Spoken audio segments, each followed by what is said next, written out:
The letter arrived on a Tuesday, which was the kind of ordinary detail that should not have mattered, but somehow did.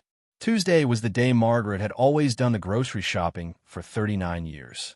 It was the day she drove the familiar route past the bakery and the old hardware store and the park where the oak trees had grown so wide their roots had begun to buckle the sidewalk.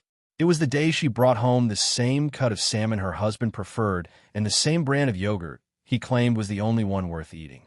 She had done this for 39 years without once questioning the rhythm of it. And now the letter sat on the kitchen counter that was no longer her kitchen counter, and the Tuesday felt like something that had been taken apart and left in a pile on the floor. The divorce had been finalized 8 weeks earlier. She was 68 years old. If you're enjoying this story so far, don't forget to hit the like button and subscribe. Drop a comment telling me where in the world you're watching from. I love hearing from you. She had not seen it coming in the way people often describe such things, as a slow erosion, a series of small arguments that accumulate like sediment until the weight becomes impossible to ignore. Hers had arrived differently, with the efficiency of a man who had already been planning for longer than she understood. Richard had come home one evening in March with a folder under his arm and a lawyer's card clipped to the front of it, and he had set both on the table with a precision that told her the gesture had been rehearsed. He did not raise his voice. He did not cry. He explained, in the measured tone he reserved for business matters, that he had been unhappy for a long time, that he had met someone, and that he wanted to proceed quickly and with minimal disruption. Minimal disruption to whom? She had not asked. She had simply sat there with her hands folded in her lap and watched the room rearrange itself around her. The settlement had been handled through lawyers she could barely afford, and one she suspected was more aligned with Richard's interests than her own. The house went to him. It had been purchased early in their marriage when his salary was the one that carried them, and his name had been first on the deed for reasons that had never seemed significant until they were the only thing that mattered. The savings were divided, though not evenly, and after her legal fees were subtracted, what remained was less than what she would have thought possible to live on at 68. The furnishings she was allowed to take fit into a borrowed truck and filled a third of it. She moved into an apartment on the second floor of a building that smelled of old carpet and someone else's cooking. The neighbors were polite but distant. The walls were thin enough that she could hear the television from the unit next door, a low, constant murmur that she eventually found comforting in the way that any sound is comforting when the alternative is complete silence. Her daughter, Claire, called twice a week for Portland. Her son, Daniel, called less often, and when he did, the conversations had a careful quality, as if he had prepared what to say in advance and was following notes. Both of them were generous with their sympathy and sparing with their opinions about their father, which Margaret understood and did not blame them for. They had their own lives. They had built them carefully, far from the house where they had grown up, in cities that offered distance as well as opportunity. She did not ask them to choose.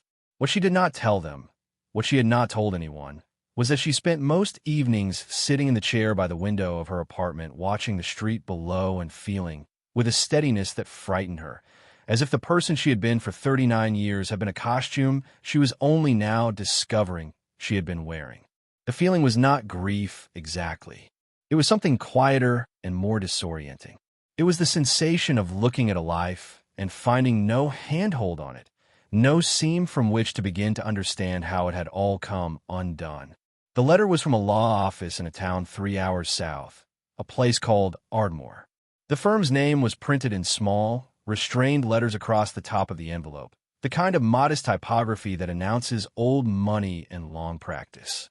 She turned it over twice before opening it, not because she suspected anything alarming, but because she had developed a cautious relationship with legal correspondence over the past several months and approached all of it with something close to dread. Inside was a single page. It informed her, in careful and formal language, that the estate of her grandmother, Evelyn Ruth Callahan, had included a parcel of land and the structure upon it, and that this property had been specifically deeded to Margaret and Callahan in a document executed in 1987. The letter stated that the property had been held in a separate trust that predated her marriage and had never been included in marital assets. It had not come up during the divorce because, As the letter noted with the blandest possible precision, neither party's legal representation had been aware of its existence. Margaret read the letter twice. Then she set it down on the kitchen counter, the counter that was hers alone, and looked at the wall for a long time. She remembered the cabin. It surfaced in her memory the way very old things sometimes do, not in a rush of detail, but gradually, emerging from beneath decades of ordinary life, the way a stone emerges from a riverbed when the water level drops. She had been perhaps 12 or 13 the last time she had been there. Her grandmother had taken her in the summer, a long drive through country that had not yet been fragmented by subdivisions and commercial corridors, along roads that wound between fields, and climbed slowly toward hillsides dense with hardwood and cedar. The cabin itself had been small. She remembered a porch that tilted slightly, a chimney that smelled of old fires, a window above the kitchen sink that looked out toward a slope of forest, so close it seemed like the trees were leaning in to see what was happening inside. Her grandmother had loved that place with the particular devotion of someone who had found it on her own and kept it for herself. Evelyn Callahan had been a woman of careful habits and quiet opinions who said very little but meant everything she said. She had never brought her husband there, a fact that had struck even young Margaret as significant. She had taken only Margaret, and only twice. And both times she had walked the land in the early mornings when the light came sideways through the trees, pointing at things with a deliberateness that suggested she wanted Margaret to memorize them. This tree, that stone, this line where the ground changes. Margaret had not thought about the cabin in decades. Life had moved forward in the way that life does, filling space with the accumulation of ordinary years until there was no room for the things that belonged to before. The cabin had been her grandmother's. When Evelyn died in 1989, there had been a small gathering and a modest estate, and no one had mentioned any property beyond the house in town, which had been sold to cover final expenses. Margaret had assumed the cabin was part of that, absorbed into the settling of accounts. She had not known about the trust. She had not known about the deed. She had not asked, because she had not known there was anything to ask about. Richard, it turned out, had not known either. The cabin had never appeared in their financial disclosures. It had never appeared anywhere, in any document, in any conversation, in any inventory of assets. It had simply existed, quietly, in the care of a trust structured by a lawyer long dead and a grandmother who had understood something about the future that Margaret was only now beginning to appreciate. He had taken the house, and he had forgotten the cabin because he had never known the cabin existed. She held that thought in the silence of her apartment for a long time, feeling its shape, testing it from different angles the way you test something you have found in the dark before you trust it with your weight.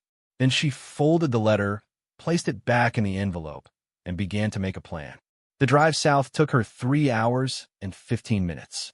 She left early, before the morning traffic thickened, in a used sedan she had bought after the divorce with a portion of what remained of her portion of the savings. The car was dependable in the careful, unambitious way of things that have no pretensions. It did not make her feel anything in particular which suited her. She had spent enough time lately surrounded by objects that made her feel things she did not want to feel. The highway gave way to state roads, and the state roads narrowed into county routes lined with land that had been put to work for a long time and showed it. Farms sat at the ends of long gravel drives. Silos stood against the sky at intervals. A gas station with a single pump appeared and disappeared. She kept her window down enough to let the air move through, cool and smelling of soil and early summer, and she did not play the radio. She had found that silence was easier to manage than music lately. Music had a way of connecting her to specific memories, pulling at threads she preferred to leave alone. She stopped once at a small town to fill the tank and buy coffee from a place that advertised itself with a hand-painted sign. The woman behind the counter had the efficient friendliness of someone who has served coffee for many years and sees no reason to make it complicated. Margaret thanked her and carried the cup back to the car and sat for a moment before pulling back onto the road. Looking at the main street of the town she had never passed through before and would likely never pass through again, and felt something she could not quite name. It was not loneliness exactly. It was more like the awareness of being untethered. of being a person without a particular place to belong, to driving towards something she did not yet understand. The turn for the property was marked by a mailbox that had been swallowed almost entirely by a hedgerow of overgrown forsythia. The lawyer's letter had included directions, and she had printed them and placed them on the passenger's seat.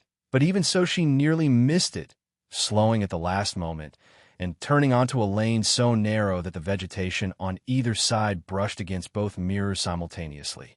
The lane curved gently uphill through a tunnel of old growth, its surface rutted by years of freeze and thaw and no maintenance. She took it slowly, feeling the tires find their way across the uneven ground. The cabin appeared around a final bend, and for a moment she simply stopped the car and looked at it through the windshield. It was smaller than she remembered, which she supposed was inevitable. Memory enlarges the places of childhood, inflating their dimensions against the smaller scale of a child's experience. But even accounting for that, the cabin had the compressed, weathered quality of something that had been left to negotiate with the elements entirely on its own for a very long time. The porch was still there, still tilting. The chimney still rose from the east end. The cedar siding had darkened to a gray, so deep it was nearly black in places. The wood checked and split where water had worked its way in and out across many winters. The roof showed a sag on one side that was new, or at least new to her, and a section of the eaves had separated and hung loose, trailing the end of what had once been a rain gutter. Around the cabin, the land had grown into itself with the particular intensity of an area that had not been disturbed. The clearing her grandmother had maintained was gone entirely, replaced by a dense understory of young trees and shrub that pressed against the cabin walls on three sides. Wild raspberry canes threaded through the lower branches of what had once been a kitchen garden. A cedar that had been knee-high during her last visit now stood 30 feet at least, its lower limbs brushing the corner of the porch roof. She turned off the engine and sat for a moment listening. The sound was almost total. Wind moved through the upper canopy in slow, deep waves. Something moved in the underbrush off to the right, small and quick, gone before she could locate it. The air smelled of cedar and wet earth, and something older beneath it. The smell of a place that had been accumulating its own history without anyone present to witness it. She got out of the car. If you're hooked on this story, make sure to subscribe and turn on notifications so you never miss an upload. Your support means everything and helps me bring you more emotional stories like this one. The ground beneath her feet was soft, carpeted with decades of fallen leaves that had compressed into a dark, spongy mat. Her shoes were not right for this. She had brought practical clothing, a quiet concession to the fact that she was coming somewhere that required it, but she had underestimated the degree of reclamation that had taken place. The path that had once connected the lane to the cabin door was entirely gone, its course implied only by a slight parting in the vegetation that she would not have noticed if she had not been looking for it. She made her way to the porch with care, stepping over a log that had fallen across the former path and ducking under a cedar branch that reached into the space above it. The porch boards protested under her weight with a creak that resonated through the whole structure, a low harmonic complaint that settled into silence as she stopped and distributed her weight more evenly. The boards were soft in places, and she tested each step before committing to it, pressing down with the toe of her shoe to gauge the give before trusting the plank with her full weight. Two boards near the center of the porch had collapsed entirely, leaving gaps that showed the dark earth beneath the structure. She stepped around them. The door was wooden, its original paint the color of sage, though what remained of that paint now clung in flakes and chips to a surface that had gone gray beneath it. The handle was iron, the old kind, heavy and shaped for a hand rather than a mechanism. She pressed it down and leaned gently against the door, expecting resistance. The door swung inward with almost no effort at all, as if it had been waiting, its hinges moving with a smoothness that surprised her given the condition of everything around it. Inside, the light came from two windows whose glass was intact, but so filmed with grime and years of atmospheric deposit that it reduced daylight to a diffused, amber-tinted dimness. She stood in the threshold, letting her eyes adjust, breathing in the air that rushed gently past her in both directions, the movement of pressure equalizing between inside and out. The smell was complex and layered. Dust, certainly, the particular dry dustiness of enclosed space undisturbed for a long time. Wood and cold ash, and something faintly sweet beneath it. Not unpleasant, the smell of old things that have held together rather than decayed. The interior revealed itself slowly. The front room was small, its floor covered in wide pine boards that had darkened unevenly with age. A stone fireplace occupied most of the north wall, its opening wide and deep, the hearth swept clean in a way that seemed deliberate given the general state of everything else. The mantel above, it was a single piece of timber, hand-hewn, its surface worn smooth at the center where hands had rested against it over many years. Above the mantel hung a rectangle of darker wood where something had once been mounted, its absence marked by two small nail holes.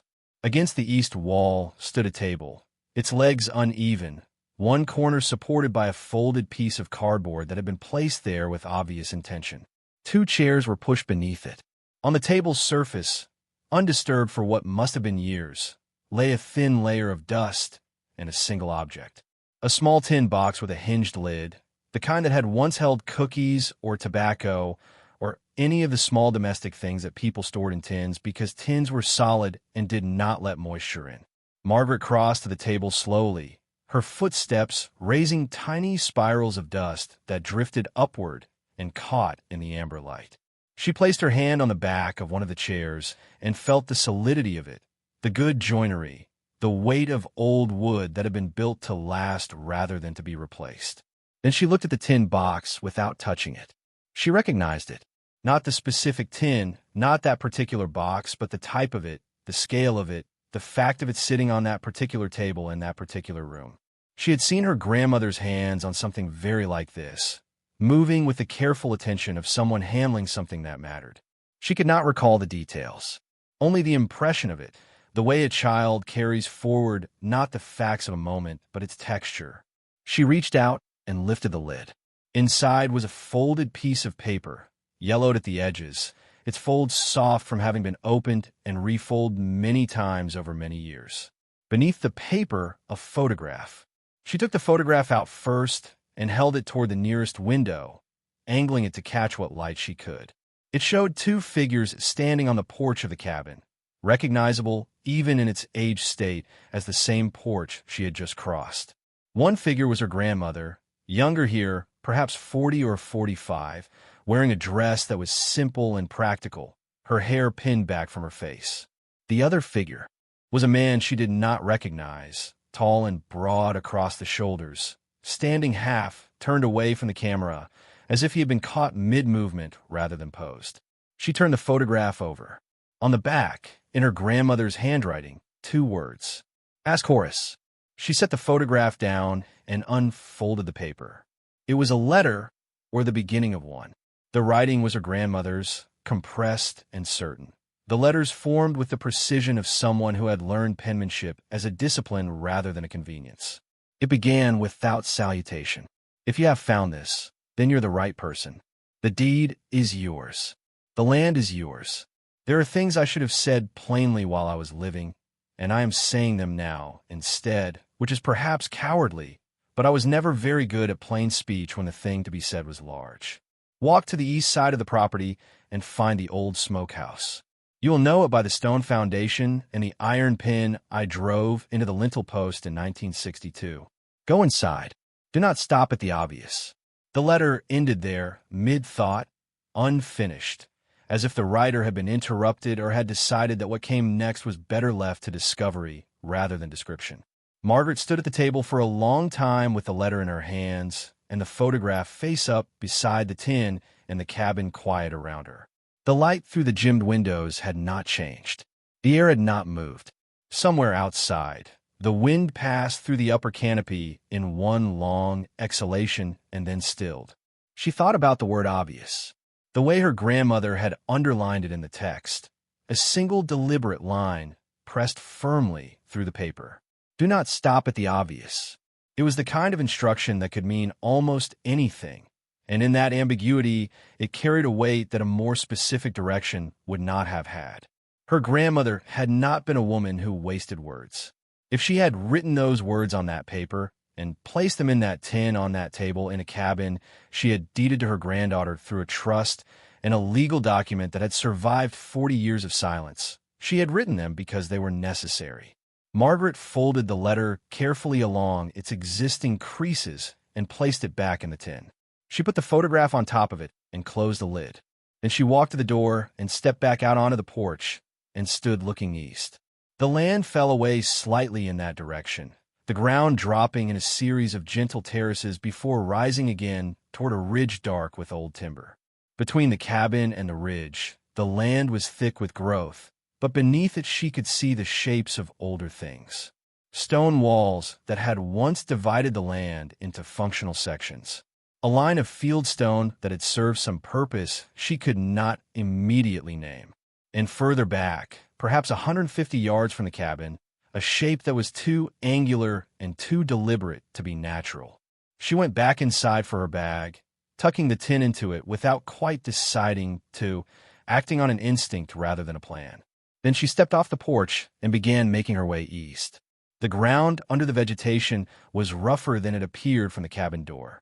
Old furrows ran beneath the leaf mat, the ghost of a kitchen garden or small field that had not been worked in 50 years or more. She stumbled once on a half-buried stone and caught herself against a young birch, its papery bark smooth and cool under her palm. She moved slowly, watching the ground as much as the way ahead, navigating around the denser stands of growth where the understory knotted into walls that would not yield without force. The structure became clearer as she approached. It was small, perhaps 10 feet by 12, built of hand-laid stone to a height of 5 or 6 feet, with a wooden upper section that had deteriorated significantly. The roof had partially collapsed inward, its boards punched through in several places by rot and the weight of old winters. What remained of the framing leaned at an angle that suggested the whole structure was in conversation with gravity, negotiating a settlement rather than resisting it. She walked around the perimeter before approaching the entrance, studying the construction. The stone was laid without mortar, dry-stacked with a skill that had produced walls still holding their alignment after many decades. The joints were tight, the courses level, the corners dressed with flat-sided stones selected for their fit. Someone had known what they were doing. The same hands that had shaped those walls had understood stone the way a certain kind of person understands it, as a material with preferences, as something that would hold if you listened to it and fail if you didn't. At the front of the structure, she found the entrance. A low opening, wide enough for a person to step through if they angled their shoulders slightly. Above the lintel post, which was a single timber set horizontally into the stone with the particular confidence of something placed once and never questioned, she found the iron pin. It was small, driven flush with the surface of the wood, its head barely a centimeter across. She would not have seen it if she had not been looking. The surrounding wood had weathered around it, closing in slightly, accepting the intrusion. She pressed her thumb against it and felt the solidity of iron that had not moved in 60 years. She angled herself through the entrance and straightened inside. The interior was dim, what light remained entering through gaps in the collapsed roof and through two small openings set high in the stone walls that must have served as ventilation. The floor was earth, packed hard in the center where it had been walked on most, softer near the walls where the stone had allowed moisture to seep and work. The smell was sharp and dry, the smell of old smoke sealed into stone over many years of use, embedded so deeply that it had outlasted the fires that made it by decades. Along the back wall, iron hooks had been driven into the mortar courses at intervals, the kind used for hanging meat or equipment. Several were still in place, others missing, their absence marked by stubs of rust-corroded iron. A section of the east wall bore a dark stain at ground level, where water had found a path through the stone at some point and then stopped. Above the stain, the stone was clean and dry. She stood in the center of the space and looked slowly around it, giving her eyes time to adjust, giving herself time to look rather than to search. There was a difference. Searching was a hurried thing, driven by an idea of what you expected to find. Looking was slower and more honest. It required letting go of expectation and allowing the space to show you what it contained on its own terms. The walls were what they appeared to be, stone laid by a careful hand. The hooks were what they appeared to be, old iron and old mortar. The floor was earth. She almost stepped back toward the entrance. And then she noticed the floor.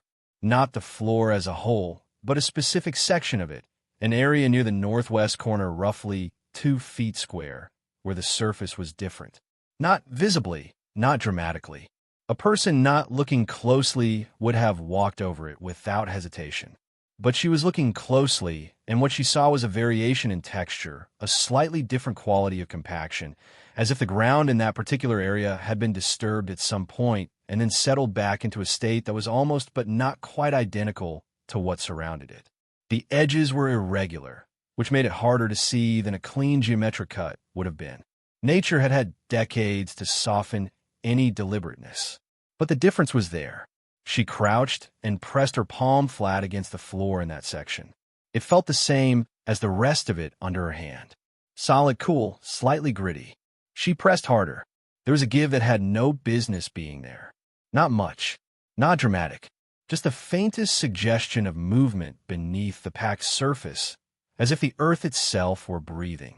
She sat back on her heels and looked at the space around that section of floor, at the stone walls, at the iron hooks, at the collapsed roof above her, at the narrow entrance behind her through which afternoon light was beginning to soften.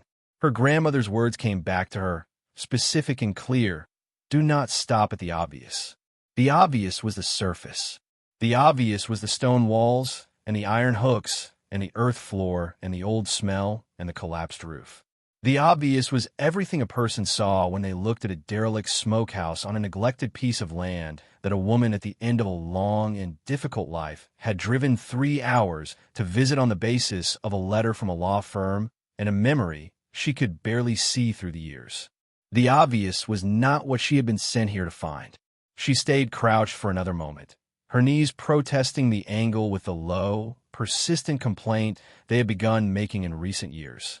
Then she rose and went back through the entrance into the afternoon air and stood for a moment breathing it in, steadying herself against something she was not yet ready to name. Around her, the land was quiet.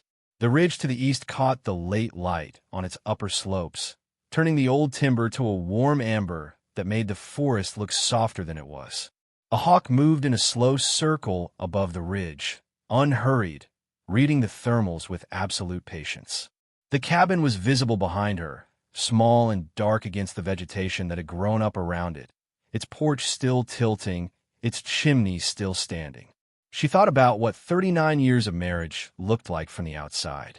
She thought about the house that was no longer hers and the Tuesday grocery runs that were no longer necessary and the apartment that smelled of other people's cooking.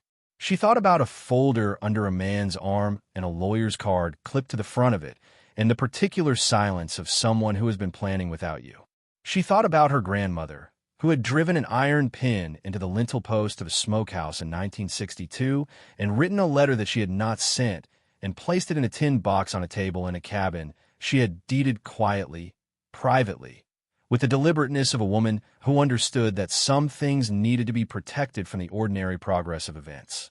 She looked at the entrance of the smokehouse and then at the eastern sky where the hawk had moved beyond the ridge and disappeared. She would need tools. She would need more time. She would need to come back tomorrow with better shoes and a flashlight and something to move earth with if moving earth was what was required. But she understood, standing in that clearing with the late afternoon light moving through the canopy above her and the cabin at her back and the smokehouse open before her, that she had found the beginning of something. Not the end, not the answer, only the beginning. And after the months that had passed since a Tuesday in March when a man had come home with a folder under his arm and explained the end of 39 years with the efficiency of someone who had stopped thinking of her as a person with a future, the beginning was more than she had expected to find. She walked back to the cabin slowly, picking her way through the undergrowth with more confidence now that she had made the path once. The light was different coming back, the angle of the afternoon sun pressing through the trees at a lower angle and catching things that had been in shadow on the way out. She noticed the fieldstone wall running along the south side of the property, its course more intact than she had realized from the cabin door. The stones still stacked with care, though the capping had dislodged in places and slid to the ground. She noticed a section of the wall where the stones had been arranged differently, the pattern broken and resumed in a way that suggested not a repair but a deliberate variation, as if someone had disassembled a portion and then rebuilt it with something different in mind. She stopped and looked at the wall more carefully. The variation ran for perhaps 8 feet, a stretch in which the stones were slightly larger than those on either side, their faces more carefully selected, the courses slightly more precisely laid. The difference was subtle enough that it would not have registered to anyone who had not already been trained by her grandmother's letter to look beneath the surface of things. She pressed her hand against the face of the wall in the altered section, feeling the stone, cold and slightly rough, the dry stack construction holding the individual pieces in relationship without binding them permanently. She applied the smallest amount of pressure, testing, and felt nothing give. The wall was solid.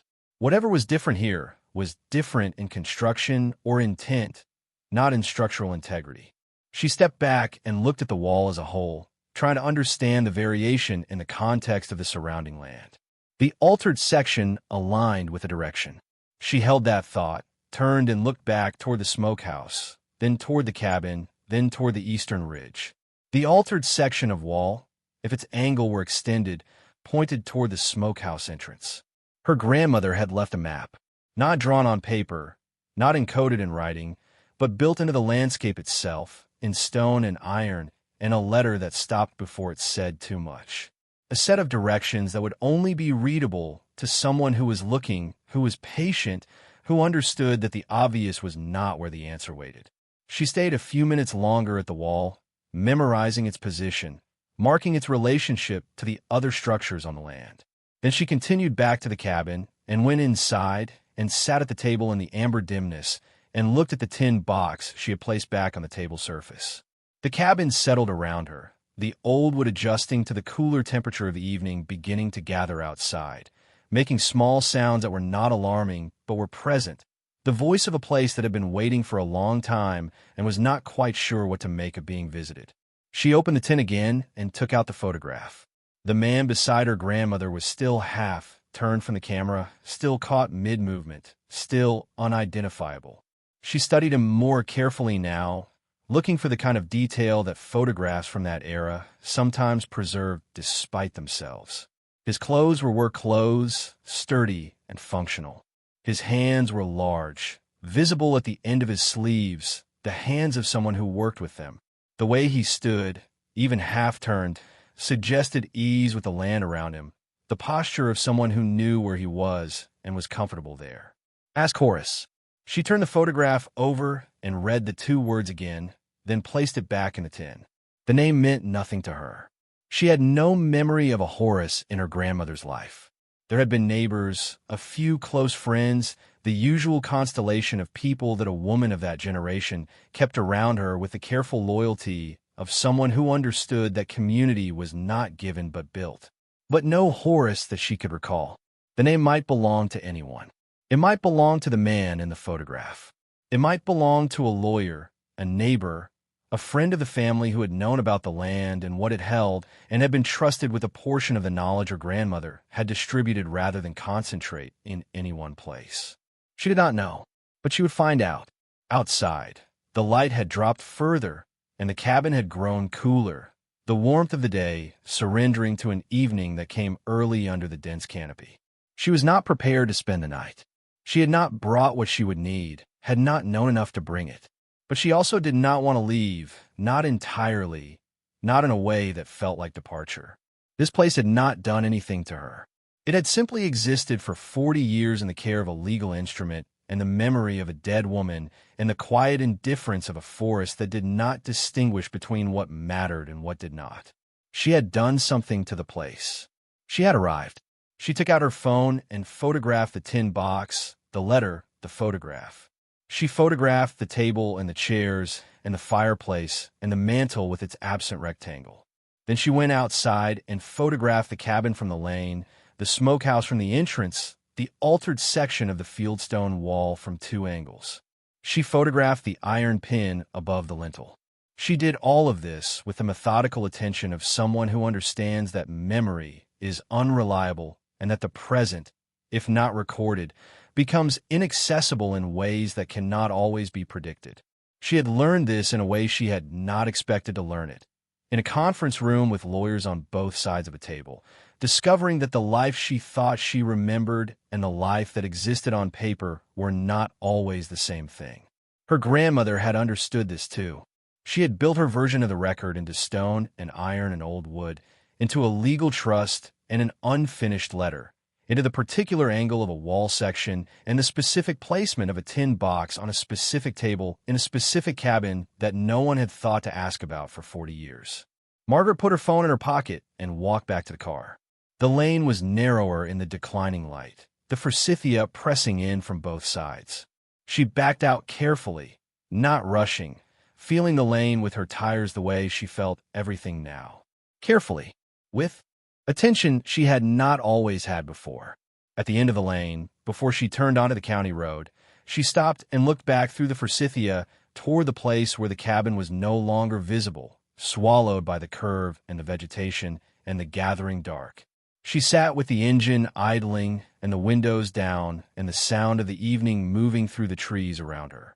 Then she turned onto the road and began the 3-hour drive back to the apartment that smelled of other people's cooking, already thinking about what she would need to bring tomorrow and the day after that, and however many days came after that. Already thinking about the floor of the smokehouse and the variation in the fieldstone wall and the name written on the back of an old photograph and the compressed and certain handwriting of a woman who had known something worth protecting. Already understanding, for the first time in a long time, that she had somewhere to be. The drive back was slower than the drive out, not because of traffic, but because she kept stopping herself from driving on autopilot, kept pulling herself back from the comfortable mental distance that long, familiar roads encourage. She wanted to stay present. It was a discipline she was still learning. After 39 years of organizing herself around another person's preferences and rhythms and requirements, the act of being fully in her own experience felt less like freedom and more like a muscle she had allowed to atrophy and was now beginning, cautiously, to use again. She stopped for dinner at a diner on the outskirts of a town she had passed through on the way south. The place was the kind that had not changed its menu or its decor in 30 years, and she found that comforting. She ordered soup and bread and ate by the window, watching the parking lot and the street beyond it and the last of the evening light disappearing from the western sky. At the table to her right, two men in work clothes discussed something about equipment with the intense shorthand efficiency of people who have worked together long enough to finish each other's sentences. At the counter, an older woman ate pie and read a paperback, her attention entirely on the book, her presence in the diner a matter of perfect indifference to her. Margaret watched the woman and thought about what it looked like to take up space without apology, to sit in a public place at the end of the day and simply be there without needing to explain or justify the fact of your presence. She had spent more time than she wanted to admit in the months since March, feeling that her presence required justification. In the apartment with its thin walls and its smell of other people's cooking. In the grocery store, where she had begun avoiding the aisle she and Richard had walked together. In the conversations with her children, where she worked to present a version of herself that was managing rather than foundering, because they had their own lives and their own worries, and she did not want to become something they dreaded calling. She paid for her dinner and left a larger tip than the meal warranted, because the woman who had served her had done so with the kind of uncomplicated warmth that costs nothing to give and costs very little to receive, and Margaret found herself grateful for it in a way that surprised her. Outside, the night had fully arrived. The stars were visible in the gaps between moving clouds, thin and cold at this distance from any city. She sat in the car for a moment before starting it, not because she was undecided about going home, but because she wanted to hold the day in her mind a little longer before it became memory. The weight of what she had found, the cabin, the tin box, the letter, the smokehouse with its floor that gave slightly under her palm, the fieldstone wall with its altered section pointing toward the entrance, all of it had a quality she could not quite categorize. It was not exactly hope. She was too careful now for hope, too recently acquainted with the gap between expectation and outcome to trust herself to hope without qualification. But it was something close to purpose, a sense of having a direction that belonged entirely to her, that had not been assigned to her or inherited from someone else's plan. A place that her grandmother had designated as hers alone, with the specific foresight of a woman who understood that aloneness could be a gift as well as a condition. She thought, driving home through the dark with the windows down and the night air moving through the car, about what her grandmother had understood that she herself had not, or had understood once and then forgotten under the weight of the years. That some things needed to be set aside, protected, held in trust against the time when they would be needed. Not because anything was certain to go wrong, but because nothing was certain to go right, and a woman who loved someone she could not be certain would always be looked after had done the one thing she could do. She had built a door that only one person had the key to. That night, in the apartment, Margaret sat at the small desk she had placed under the window and opened her laptop and began searching for a name. Horace was not a common name in any contemporary sense, which meant the field was narrower than it might otherwise have been. She combined it with the town near the property, with the years she estimated her grandmother had spent time there most actively, with terms that might connect to the land and its history. She searched property records and local newspaper archives and genealogical databases with the methodical patience of someone who had spent an evening thinking and was not prepared to stop now simply because the hour was late. The town's local historical society had a digitized archive of some of its older records, the result of a grant-funded project from several years earlier. She found on the third page of her search results and clicked through to the index. It was organized by decade, and she went first to the 1960s, then backed up to the 1950s when she found nothing immediately useful in the later material. There were photographs, land surveys, a handful of local business records, the minutes of a town council meeting, and then, in a folder labeled Community Figures and the decade, she was searching a name. Horace Alderman, listed as a property assessor for the county from 1951 to 1973. A short biographical note described him as having been born in the area, having served in the Army, having returned to take up work that connected his knowledge of the landscape with the administrative needs of local government. The note mentioned that he had assessed several rural parcels in the region during the 1960s, including properties along the eastern hill country that bordered what was now designated as undeveloped woodland. There was a photograph accompanying the entry. She zoomed in as far as the image resolution would allow and studied the face of a man standing in front of a county office building, broad across the shoulders, his posture slightly turned as if he had been moving when the photograph was taken. She could not be certain. The resolution was too poor and the angle too different. But the build was right. The posture was right. The arrow was right. She opened a new document and began to write down what she knew, listing it in the order she had discovered it. The trust and the deed. The letter in the tin. The smokehouse and the iron pin. The floor in the northwest corner. The fieldstone wall and its altered section. Horace Alderman, county assessor, 1951 to 1973. She wrote for nearly an hour, adding detail and question marks in equal measure, building a structure that held what she had found without closing off what she had not yet discovered. When she stopped, she read back over what she had written and felt the shape of it, the way a story feels when it has a beginning that points towards something it has not yet shown you. Her grandmother had known Horace Alderman. A county assessor knew land in ways that were both official and deeply specific. He would have known what a piece of property held and how it was valued. He would have known, if anyone did, what was worth protecting and how protection was best arranged. He would have known the difference between what a property appeared to be on paper and what it actually contained, in the way that only people who spend their lives in close relationship with land ever truly know. She did not know yet what was beneath the floor of the smokehouse. She did not know what the altered section of the fieldstone wall pointed toward beyond the entrance. She did not know what her grandmother had placed there in the years before she died, or when, or why the letter had been left unfinished, or what the two words on the back of the photograph were meant to unlock. But she had a name.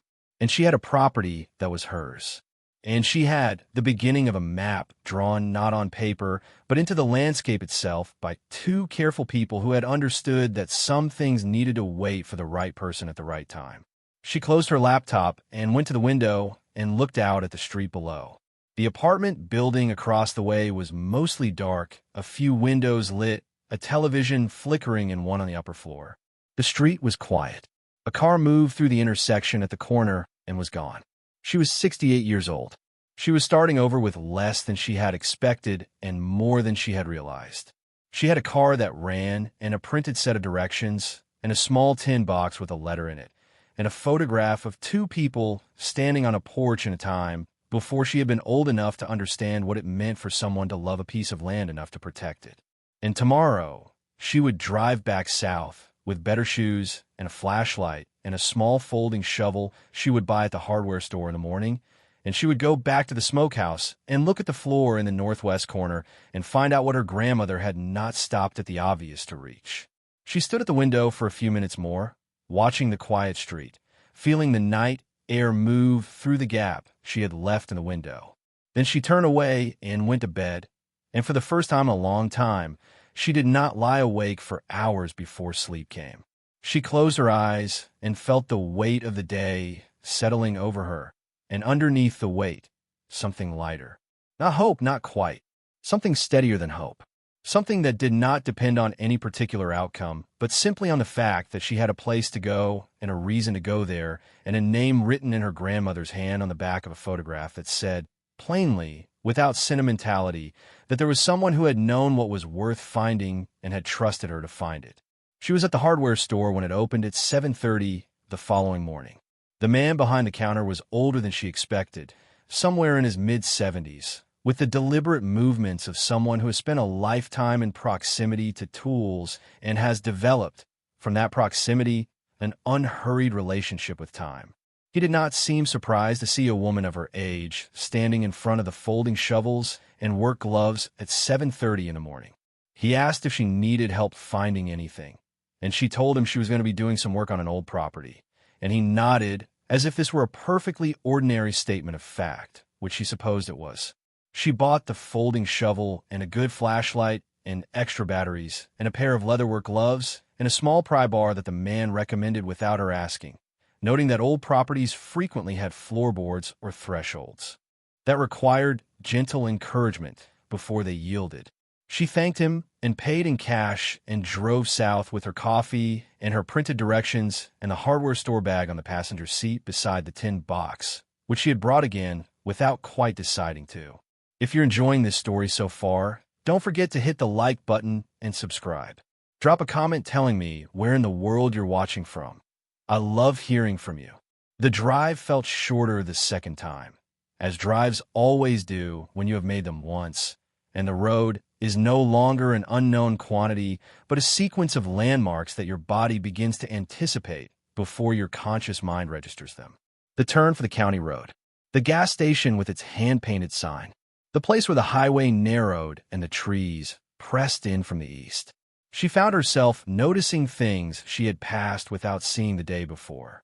A fieldstone wall running along the edge of a farm property, its construction similar to the one on her grandmother's land. The same dry stack method, the same careful selection of flat-sided stones for the corners.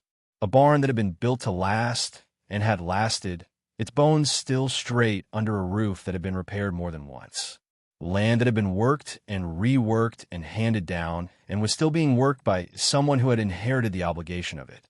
She thought about inheritance while she drove, not in the abstract sense that the word usually carried, the legal language of wills and trusts and divisions of property, but in the more specific and difficult sense of what it meant to receive something from someone who was no longer present to explain why they had given it.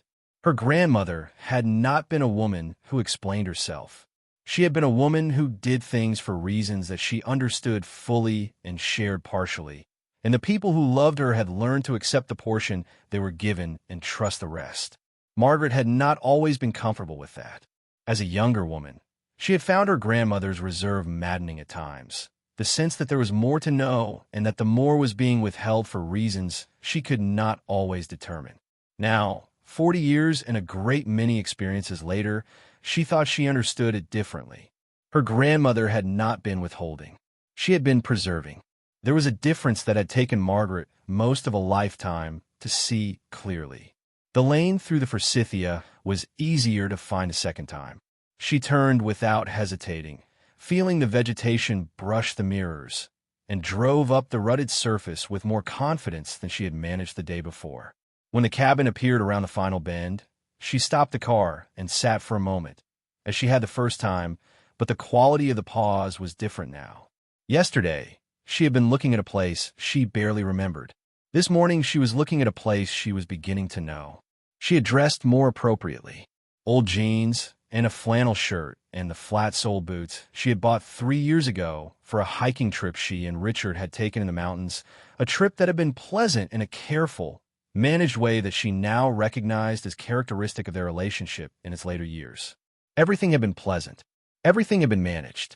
Nothing had required anything from her that she had not already offered before being asked, because the asking itself had stopped somewhere along the way, and she had not noticed when. She collected her bag and the hardware store purchases and the tin box and made her way to the cabin, stepping over the fallen log on the former path with more agility than the day before. The porch boards received her with the same protest, and she navigated the gaps with the confidence of familiarity. Inside, the cabin felt different in the morning light, the quality of illumination through the filmed windows brighter and more neutral than the amber of the previous afternoon. The room revealed itself with less mystery and more detail. She noticed things she had not attended to the first time. The quality of the workmanship in the fireplace around, the stones selected and arranged with an eye for pattern as well as function. The way the floorboards were laid, the widths varying slightly in a manner that indicated they had been cut from individual planks rather than milled to uniform dimension.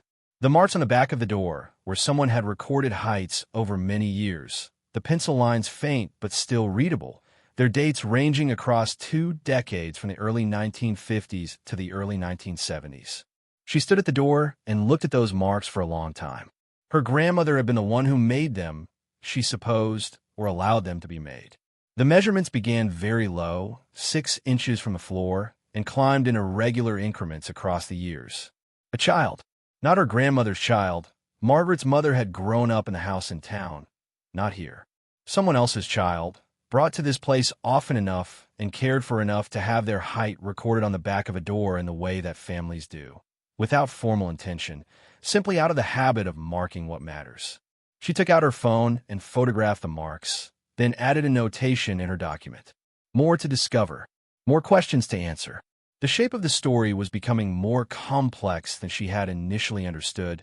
The cabin not merely a piece of land held in trust, but a place that had been lived in and witnessed and cared about in ways that extended beyond her grandmother's private use of it. There was a whole life here she had not known about, possibly more than one. She left the cabin and went east toward the smokehouse, moving with more assurance through the undergrowth than she had the previous afternoon, the path already beginning to establish itself under her repeated passage. The morning was cool and clear, the air carrying the particular crispness of a day that had not yet been touched by heat, the light coming down through the canopy in long, clear columns that lit the forest floor in patches and left the spaces between them in a dimness that felt restful rather than obscure. At the smokehouse, she stopped and looked again at the structure as a whole before approaching. The partial roof collapse was more visible in this light, the broken edges of the fallen boards dark against the pale morning sky. The stone walls cast a slight shadow on the east side. The entrance was exactly where she had left it, which she noted with something approaching amusement at her own habits. Of course, the entrance was where she had left it. Buildings did not reorganize themselves in the night. She put on the work gloves and went inside. The interior was clearer than the day before, partly because her eyes adjusted more quickly now that she knew the space, and partly because she had brought the flashlight and used it from the moment she entered. The beam was strong and steady, lighting the corners and the ceiling and the walls with a clarity that afternoon had not offered. She made a circuit of the room, moving the light systematically, letting it rest on each section of wall and floor before moving on. She was looking, not searching. She had learned the difference overnight. In the northwest corner, the floor section looked exactly as she had found it the day before. No change, no disturbance. The packed earth surface showing the same slight textural variation she had noticed on her hands and knees. The same suggestion of irregularity that would have been invisible to anyone not specifically looking for it. She knelt beside it and took her time.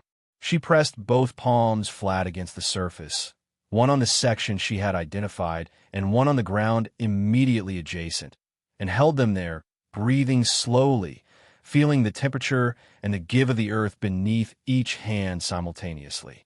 The difference was subtle. The ground beneath her right palm was solid and cold and entirely unresponsive.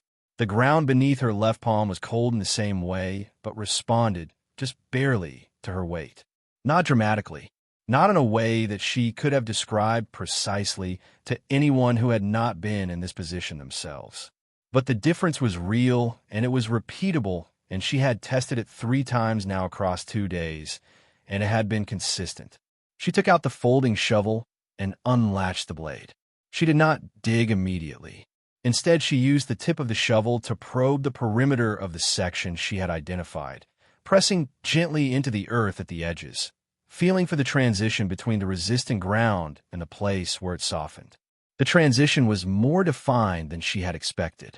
The section was roughly square, its edges running parallel to the walls of the smokehouse. That regularity confirmed what the give had suggested. This was not a natural variation in soil composition. This had been shaped. She began with the shallowest possible work, scraping rather than cutting, removing the top layer of packed earth in thin passes that fell to the side with a dry, whispering sound. The earth was dry here, despite the moisture she had sensed on the exterior walls, dry in the way of enclosed spaces that have been sealed long enough that the interior climate has stabilized into a kind of equilibrium with the surrounding stone. She worked methodically, moving from the center outward, keeping the passes shallow and even, watching the surface change as she removed each layer. At approximately 3 inches, the shovel found something that was not earth. The sound was different, a slight hollow resonance that had not been present before. She stopped and set the shovel aside and used her gloved fingers to brush the loose earth away from the area. Working with the same care she imagined archaeologists used when they reached the level where things that mattered began to appear. The earth fell away from the surface beneath, and she felt the edge of something flat and solid under her fingertips. Wood. Old, dense, slightly rough under her gloves, the grain running in a direction she could feel rather than see. She brushed further, expanding the cleared area until she could see the surface directly in the beam of her flashlight. It was a plank, or several planks fitted tightly together, their joints so precise that she had to look closely to distinguish one from the next. The wood had been treated with something, oil or wax, applied long enough ago that only a faint trace remained in the surface, a slight sheen that the flashlight caught at certain angles. She stood and retrieved the pry bar. The edge of the planking was recessed slightly below the level of the surrounding earth, confirming that the construction had anticipated this moment, that someone had built this to be accessed without permanent disturbance, to be opened and closed without leaving obvious evidence of either.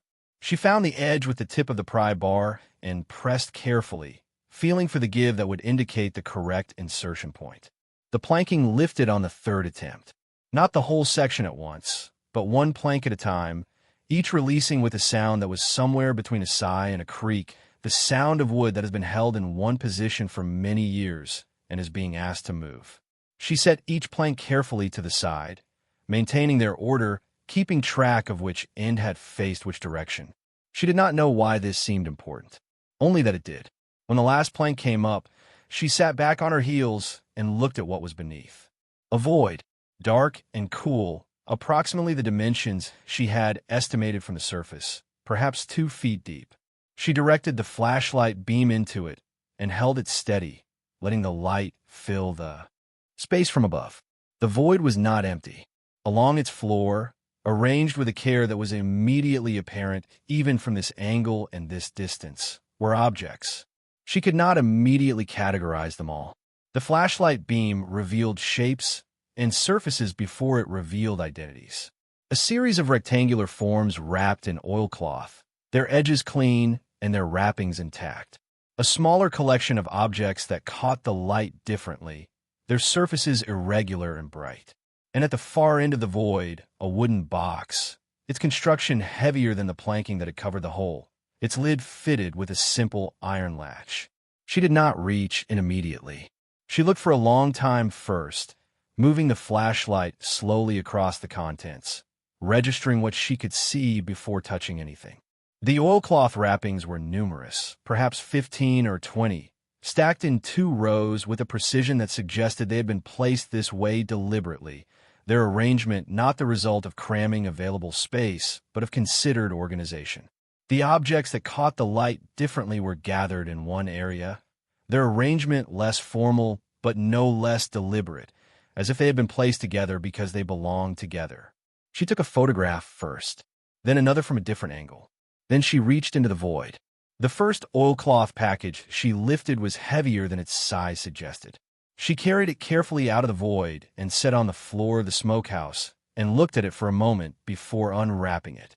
The oilcloth was tied with a length of cord, the not a simple double hitch that came free without difficulty. She peeled back the layers of cloth and found inside a bundle of papers, their edges still clean, their surfaces preserved by the oil and the sealed dryness of the void in which they had rested. She lifted the top sheet and held it toward the flashlight. It was a document, formal in layout, its typeface the compressed official print of mid-century legal instruments, its margins precise. She read the header twice before the meaning of it registered fully. It was a land survey, not the property she was standing on. A different property, substantially larger, its legal description running across 3 paragraphs of precise geographical notation. The survey was dated 1961 and bore the stamp of the county assessor's office. Beneath the stamp, a signature. H. Alderman. She set the survey carefully aside and looked at the next sheet. Another document, this one handwritten rather than typed.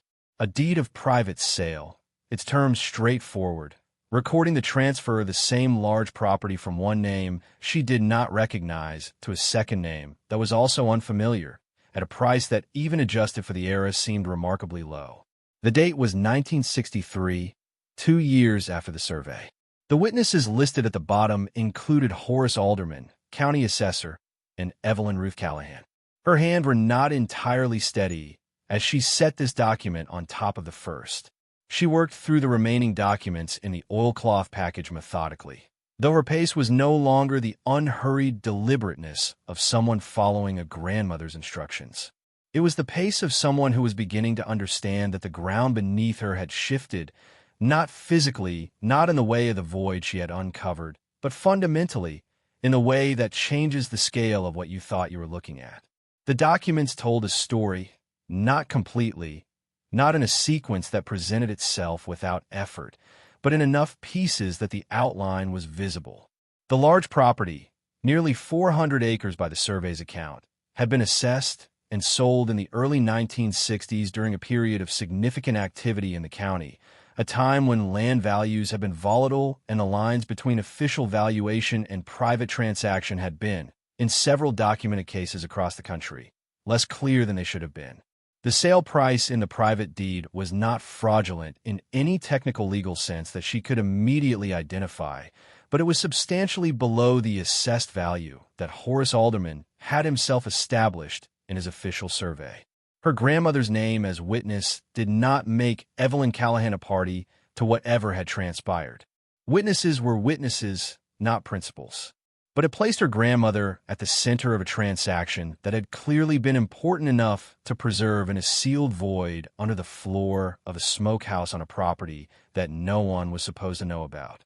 It placed her grandmother as someone who had known what these documents contained and had decided they needed to be kept rather than destroyed. She turned to the second oilcloth package. This one held correspondence, letters formal and informal, their dates spanning the early 1960s. She did not read every word, but moved through them with the scanning attention of someone looking for the shape of a thing rather than its details. The tone of the correspondence shifted as the dates advanced. Early letters were businesslike and carefully professional. Later ones carried a different quality, the language more guarded, the spaces between words freighted with implication. One letter, dated late in 1964, contained a phrase that stopped her. "What we have established here cannot be easily undone, and what you hold is the reason it will not be." She did not know who had written this. The letter was signed with initials only, but the recipient was identified. It was addressed to E. Callahan. Your grandmother had known exactly what she was holding. She had known its nature and its weight, and she had sealed it in a void beneath an unremarkable floor, and she had left a map made of stone and iron, and an unfinished letter, and 2 words on the back of a photograph. She had left it for someone she trusted. She had left it for Margaret. If you're hooked on this story, make sure to subscribe and turn on notifications so you never miss an upload. Your support means everything and helps me bring you more emotional stories like this one. She sat on the floor of the smokehouse for a long time, without moving, the documents spread carefully around her, the flashlight balanced against a stone to light the space, the pry bar, and the folding shovel lying where she had set them aside. Outside, the morning was continuing without her. She could hear the wind in the upper canopy and something moving in the undergrowth near the east wall, a small creature going about its ordinary life with perfect indifference to what was happening inside this stone structure on this particular morning. She breathed. She looked at the documents. She let the shape of what she was holding settle into her understanding without rushing the process. Her grandmother had been 72 years old when she died in 1989.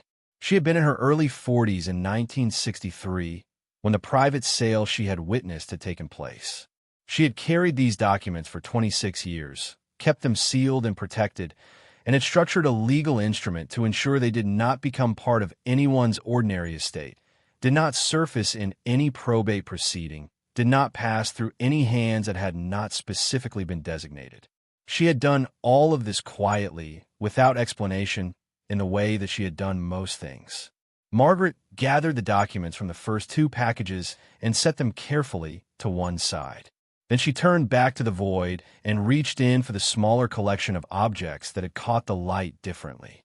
They were coins, not loose and scattered, but grouped in small paper rolls, the kind used by banks in an earlier era, each roll crimped at the ends and labeled in a hand she did not recognize. She lifted one and turned it in the flashlight beam, reading the label. The denomination was printed in pencil and beside a date. She peeled back the crimped end of one roll carefully and tipped a single coin into her glove palm. It was gold, not the dull, worn surface of gold that has circulated widely and been handled by many hands over many years, but the bright, specific gleam of metal that has been protected. She held the coin toward the flashlight and looked at it closely. An American gold coin, the design familiar from photographs she had seen, the date stamp clearly legible. She did not know precisely what it was worth. She knew what gold was. She understood, at least in the most basic terms, that what she was holding in her palm had not diminished in value in the decades since it had been sealed under the smokehouse floor. If anything, it had done the opposite. She counted the rolls carefully, setting each one aside as she lifted it from the void. 12 rolls in total, their labels indicating varying denominations and dates. Several were larger than the one she had opened. She did not open them all. She did not need to. She needed only to understand the scale of what she was looking at, and the scale was becoming clear. She turned finally to the wooden box at the far end of the void. It was heavier than it appeared, or perhaps she was more careful with it than she needed to be. She carried it out of the void and set it on the floor and looked at the iron latch. The latch was simple, a bar that dropped into a slot, no lock, no mechanism requiring a key. She lifted the bar. The lid opened smoothly. Inside the box, resting on a layer of folded muslin cloth, was a collection of items that she understood at a glance had been assembled with the same deliberateness as everything else she had found this morning. An envelope sealed with wax, a small leather pouch tied with a drawstring, a folded cloth that, when she carefully opened one corner, revealed the edge of what appeared to be a painting, small, perhaps 8 inches by 10, its surface preserved under the protective cloth. She did not open the envelope. She did not loosen the drawstring on the pouch. She did not fully unwrap the painting. She was not ready to receive everything at once, and she sensed, with the instinct of someone who had spent a morning reading her grandmother's silences, that these items deserved more than a hurried first look in the dim interior of a stone smokehouse on a Tuesday morning. She replaced the lid of the box.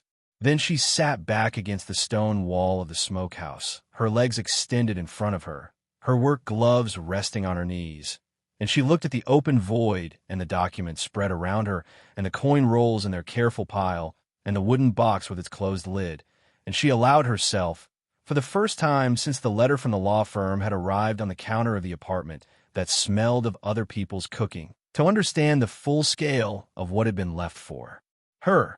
Her grandmother had known that Margaret's life might arrive at a moment when the ordinary resources she had accumulated were not enough. Not because Evelyn Callahan had been clairvoyant or even especially prescient, but because she had been a woman who understood the world with a clear-eyed honesty that allowed for the possibility of misfortune in a way that people who build trust structures for their granddaughters often do. She had not known about Richard specifically.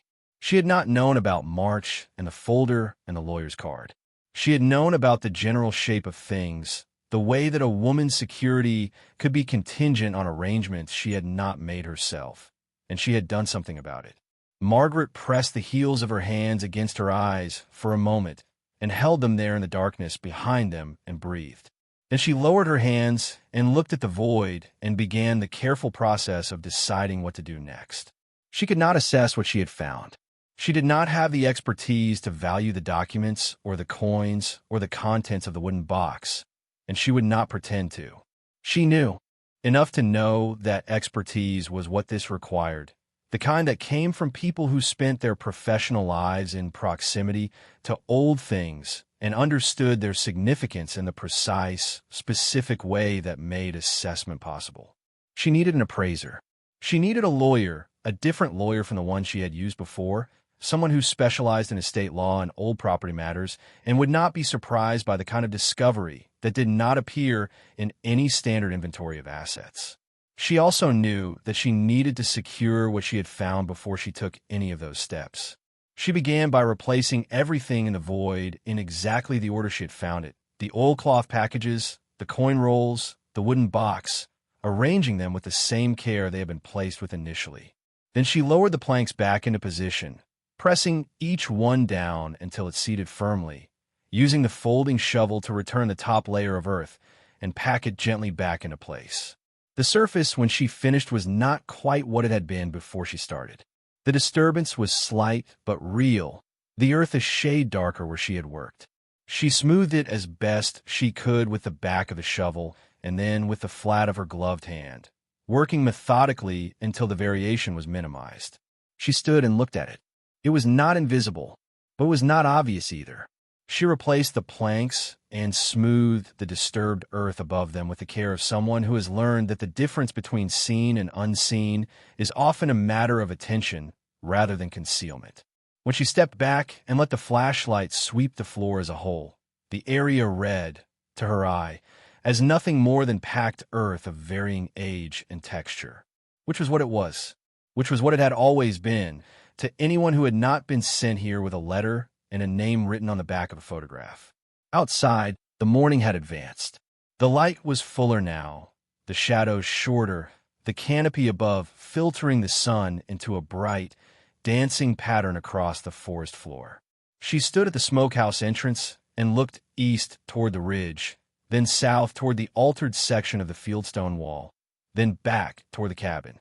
The property seemed larger in this light than it had the afternoon before, its topography more varied, the land rising and falling in gradients that spoke of geological age and particular character. She walked to the fieldstone wall and studied the altered section again, now with the fresh context of what she had found in the smokehouse. The construction here was different from the surrounding wall in ways she now read differently. The stones had been chosen for size and flatness with a care that exceeded what the wall's function as a boundary marker would have required. The faces were smooth, selected from a type of stone that she did not see in the surrounding wall. She pressed her palm against the altered section and leaned her weight into it. Nothing moved. She worked along the section with her fingers, pressing at joints, testing the relationship between adjacent stones. The wall was solid everywhere she pressed. Then at the eastern end of the altered section, near a large capstone that had remained in place where others had dislodged and fallen, she pressed at the joint between the capstone and the stone directly below it, and felt a resistance that was different from the resistance of stone against stone. She retrieved the pry bar from her bag. The capstone came free with the same quality of sound as the smokehouse planks had, a long-held breath releasing. Beneath it, in a recess formed by the specific arrangement of the stones below, was a small metal container, its lid seated tightly, its surface mottled with the oxidation of many decades in close contact with stone. She lifted it out, feeling its weight, and carried it to a clear patch of ground where she could sit with it. The lid required effort to remove. She worked it loose with the pry bar, applying force carefully, not wanting to damage the seal before she understood what it was protecting. When the lid came free, she found inside what she recognized after a moment's study as a series of currency notes. Old notes, large denomination, their faces depicting figures and designs that belonged to an earlier era of American currency. She did not count them. She was past the point of counting. She was sitting on the ground of the piece of land that was hers alone, surrounded by things that had been placed here specifically for her by a woman who had understood something about the world that Margaret was only now beginning to fully appreciate. The cabin, the trust, the letter, the smokehouse, the wall, each element of a structure built not with wood and stone, but with intention, with the particular foresight of someone who loved another person more than they had ever found words to say. It came over her then, not as a sudden wave, but as a slow rising, the emotion that had been held at a careful distance since the morning she had driven south with her coffee and her printed directions and her folding shovel. It rose with the quality of something that had been waiting longer than she knew, something that had started not with the letter from the law firm, but much earlier, perhaps as far back as March, perhaps as far back as the last time she had tried to say what she needed and found that the language for it had somehow, over 39 years, been lost. She pressed the heels of her hands against her eyes again. Let the feeling come. Let it pass through without stopping it. When she lowered her hands, the land was still there.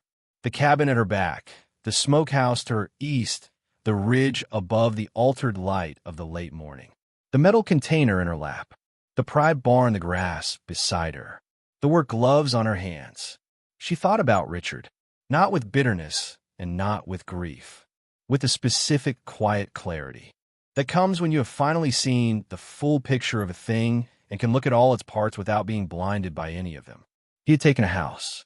He had not known about the cabin, and the cabin contained things that a house could not begin to approximate in meaning or in scale. He had proceeded with the efficiency of a man who had been planning, and the planning had been thorough, and still he had missed the most important part. He had not known her grandmother. He had met Evelyn Callahan twice at family events, and had found her quiet and somewhat formal and not particularly interesting. Margaret remembered this clearly now, remembered Richard's mild impatience with her grandmother's unhurried manner, the way he sometimes spoke too quickly and too loudly in Evelyn's presence, as if volume or pace might penetrate what he read as the vagueness of old age. He had not understood that her grandmother's silences were not absences. They were decisions. He had not known what decisions a woman could make in silence. She sat with this for a while longer. Then she put the metal container carefully in her bag alongside the tin box, rose from the ground, and began walking back toward the cabin. She needed to make calls. The appraiser first, someone who could address the coins and the currency with the precision that their age and variety required. Then the painting, which would need a different kind of expertise entirely. Then the documents, which needed a lawyer who specialized in historical property transactions and could read the old survey and the private deed and the correspondence with the understanding of someone who knew the legal landscape of the era. She had decided in the smokehouse while she was smoothing the earth back over the planks to find out more about the property described in those documents. 400 acres was not a trivial piece of land. The survey had been conducted in 1961, and the private sale had followed in 1963, and the price had been below the assessed value by a margin that Horace Alderman's signature made complicated. 50 years of land appreciation in the region she had driven through that morning had transformed rural acreage from a modest commodity into something considerably more significant. If the land described in those documents had not been subsequently developed, or if its ownership had remained obscure in the way that the cabin's ownership had remained obscure, the situation was one that would require careful and expert navigation. She was 68 years old. She had been divorced for 8 weeks. She had a used sedan and an apartment with thin walls and less money than she had expected to have at this stage of her life. And she had this. She stood on the porch of the cabin with her bag on her shoulder, and the afternoon beginning to gather in the shadows under the trees, and she looked at the property around her. The lane through the forsythia. The cedar that had grown tall enough to brush the corner of the porch roof. The fieldstone wall along the south side, its altered section now returned to apparent normalcy, the capstone replaced with care. The land falling away to the east and rising to the ridge above. Her grandmother had loved this place with the devotion of someone who had found it on her own and kept it for herself. She had walked these mornings early, pointing at things with a deliberateness that suggested she wanted them memorized. This tree, that stone, this line where the ground changes. Margaret understood now what she had been meant to memorize. Not the specific objects, not the trees or the stones or the lines. The principle beneath them. The principle that some things needed to be held apart, protected from the ordinary progress of events, kept in trust for the moment when they were most needed and would mean the most. The moment, it turned out, was now. She made her first call standing on the porch in the afternoon light, leaning against the door frame, listening to the ring and then the voice of the estate appraiser she had found through a search the previous evening. A woman in a town 40 miles north who specialized in historical assets and rural estate collections and had been recommended by the County Historical Society's digitized archive as a consultant on several significant regional finds over the past 2 decades. She did not explain everything. She explained enough. She had found items on an inherited property that she believed required professional assessment, items that included currency, coins, and documents of historical nature. The woman asked several clarifying questions in a tone that was professional and attentive without being either dismissive or sensational. They arranged an appointment for the following week. Margaret ended the call and stood for a moment with her phone in her hand, looking out at the lane through the forsythia. The late afternoon light was turning the forsythia leaves to a pale, almost translucent gold, the kind of color that lasted only a few minutes in the daily cycle of light and was easy to miss if you were not paying attention. She was paying attention. She would come back here. She would come back many times with experts and questions and whatever patience the process required. She would learn the full shape of what her grandmother had left her, document by document and stone by stone, following the map that had been built into this landscape with such care and such love that it had survived 40 years of her not knowing it existed. And she would begin, in whatever ways were available to her, at 68 years of age, with less money than she had expected and more determination than she had known she still possessed, to understand what she had been given and what it might become. The hawk she had seen the afternoon before appeared again above the ridge, or perhaps a different hawk, moving in the same slow circle above the same ridge with the same absolute patience. She watched it until it drifted north and the ridge was empty sky again. Then she turned and went back inside the cabin and sat at the table in the amber light and opened her document and began to write down everything that had happened today, while the memory of it was still precise and still carried the specific weight of the moment in which it had occurred. She wrote for a long time. Outside, the forest settled into the long quiet of the evening. Inside, the cabin was still and patient and entirely hers. She stayed later than she had planned, long enough that the drive home would be made entirely in the dark. She did not mind. The darkness on the county roads was a simple thing, familiar and navigable, and she had the impression that the hours in the cabin were necessary in a way she did not want to cut short by practical considerations. She had spent 39 years deferring to practical considerations. One late drive home seemed a small rebellion in comparison. Before she left, She walked the property one more time in the failing light, not with any specific purpose, but with the kind of purposeless attention that a person gives to something they love and are not yet ready to leave. She walked the south wall fully, all of it, not just the altered section, running her fingers along the capstone courses and feeling the particular character of each stone the way you feel the particular character of something handmade. She walked to the edge of the property's eastern boundary, where the land began to rise toward the ridge, standing where the grade increased enough that her weight shifted naturally to the balls of her feet. She stood at the northeast corner, where two walls met at an angle that was not quite 90 degrees, and looked back toward the cabin and the smokehouse and the lane through the forsythia, seeing the property as a whole from a vantage point she had not occupied before. From here, the organization of the place was visible in a way it was not from inside it.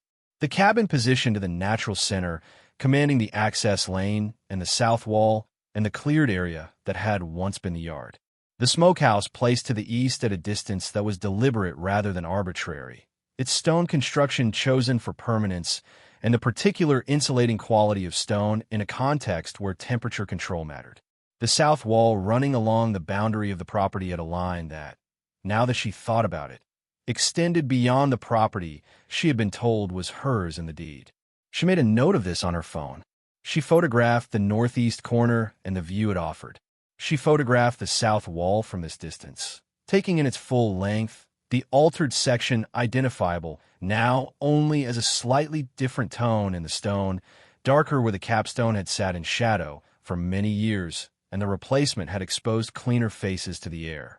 She photographed the ridge to the east and the way the last of the daylight caught the top of it, lighting the uppermost trees in a brief, warm clarity before the dark came fully. Then she walked back to the cabin and discovered that the lock was not functional in any standard sense. The iron mechanism moved, but did not engage, the years having worked their effect on the precision of its fit. She would need to have it addressed. There were many things that would need to be addressed. The roof, which was only marginally better than the smokehouse situation and would not survive another winter without intervention. The porch boards that had collapsed. The eaves that had separated and hung loose. The window frames that had warped enough to leave gaps through which cold air moved freely. She looked at all of this as she walked to her car and found that it did not discourage her. The cabin was structurally sound where it mattered, in the bones of it, the framing and the foundation and the field stone and the broad plank floors that had been laid by someone who understood that floors took the weight of everything a life did and needed to be built accordingly. What needed repair was the surface, the skin of the building, and surfaces could be addressed. They required time and money and competent hands, all of which were findable if you knew where to look and were willing to do the work of looking. She was willing. That was new, or perhaps not new exactly, but newly visible. She had always been capable of work.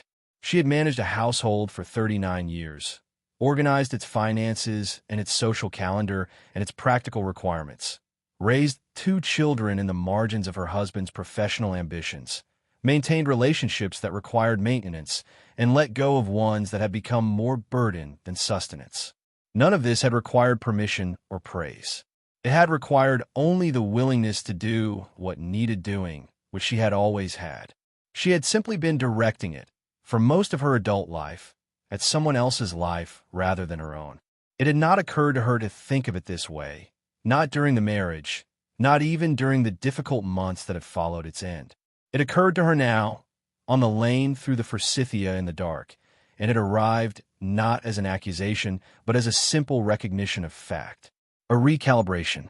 Each question she carried had an answer. The answers would come in sequence, one revealing the next. The way her grandmother's map had been built to reveal itself, each element pointing toward the next without rushing or exhausting what it contained.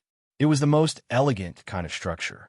Not all at once, not everything immediately visible, but each piece available to the person who was patient enough and paying enough attention. Her phone rang through the car's speakers. "Claire," she answered, and her daughter's voice filled the car with the particular warm directness of someone calling at the end of a long day because they wanted to, not because they felt obligated. They talked about small things first. Then Claire asked how she was doing. Not the careful, surface version of the question that Daniel sometimes asked, but the real version, the one that meant she was listening and prepared for an honest answer. Margaret told her about the letter from the law firm.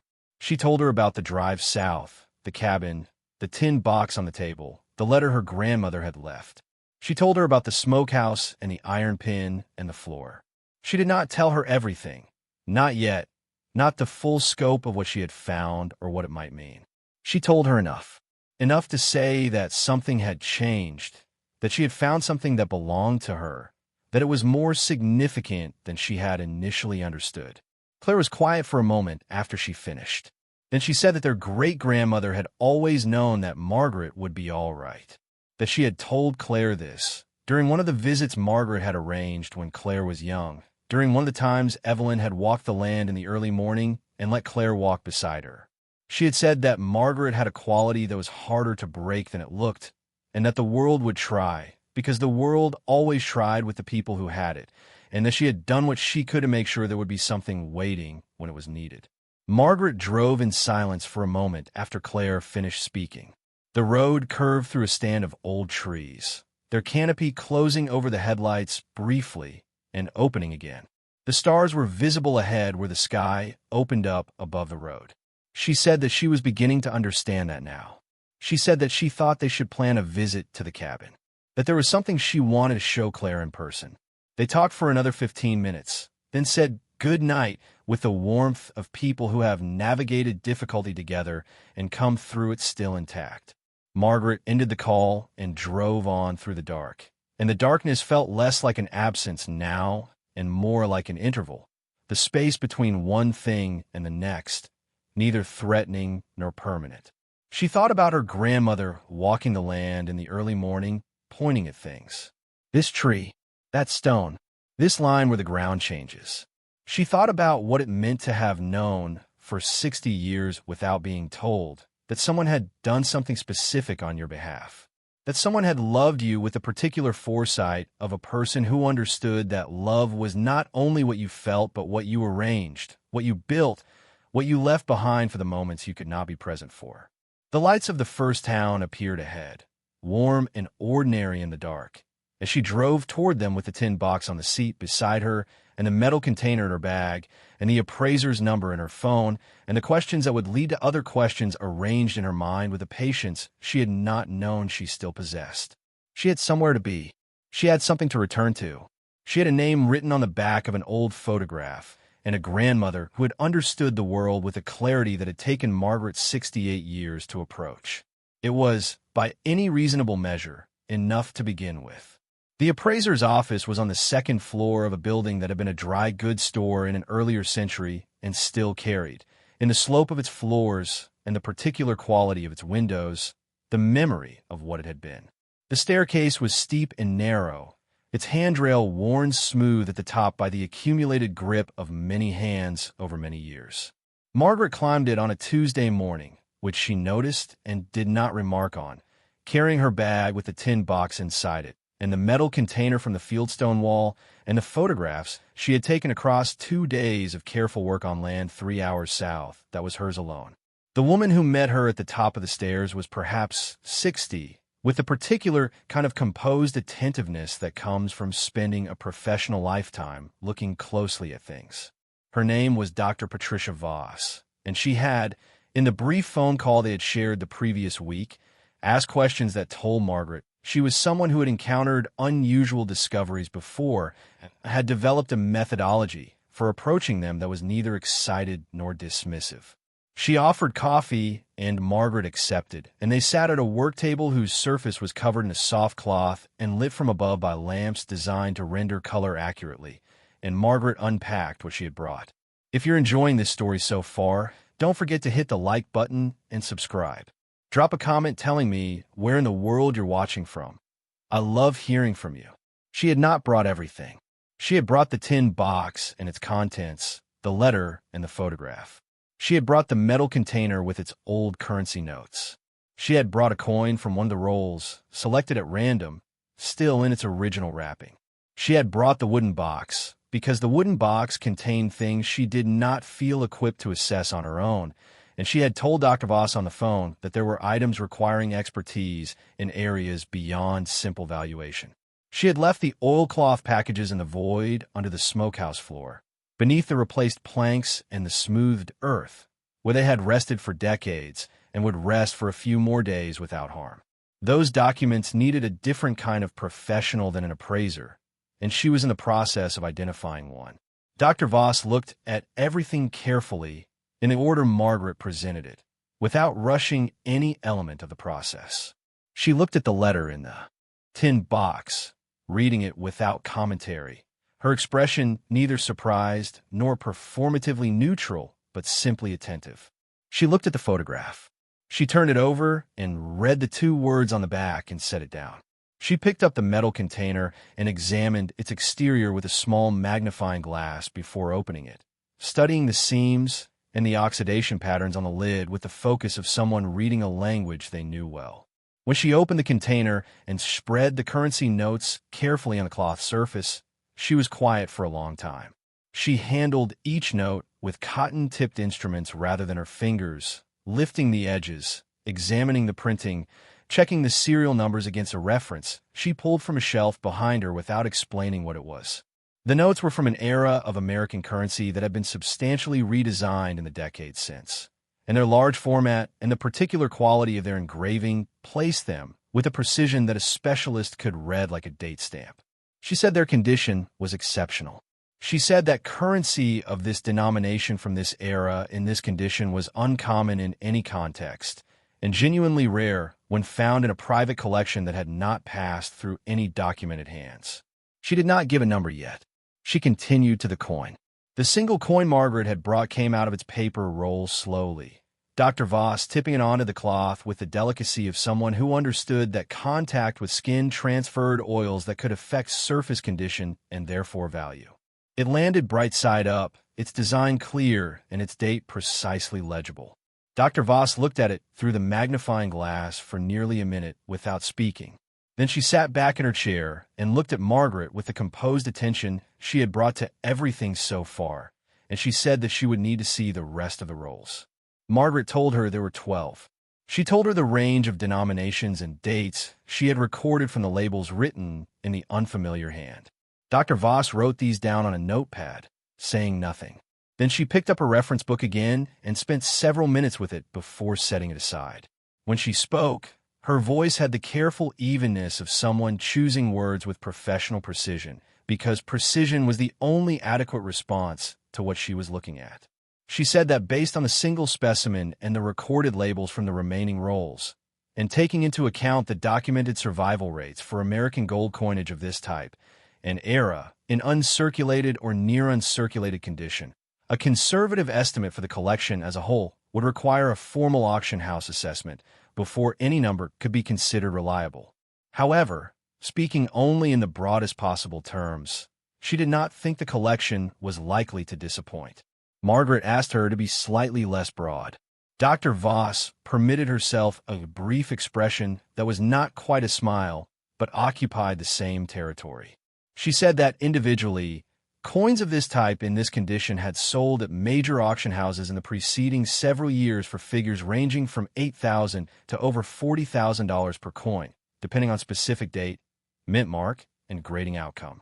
The 12 rolls Margaret had described, if their labels were accurate and their contents matched the specimen she had brought, would represent a collection whose total value she would not feel comfortable estimating without seeing every piece, but which would not, in any realistic scenario she could construct, fall below $250,000.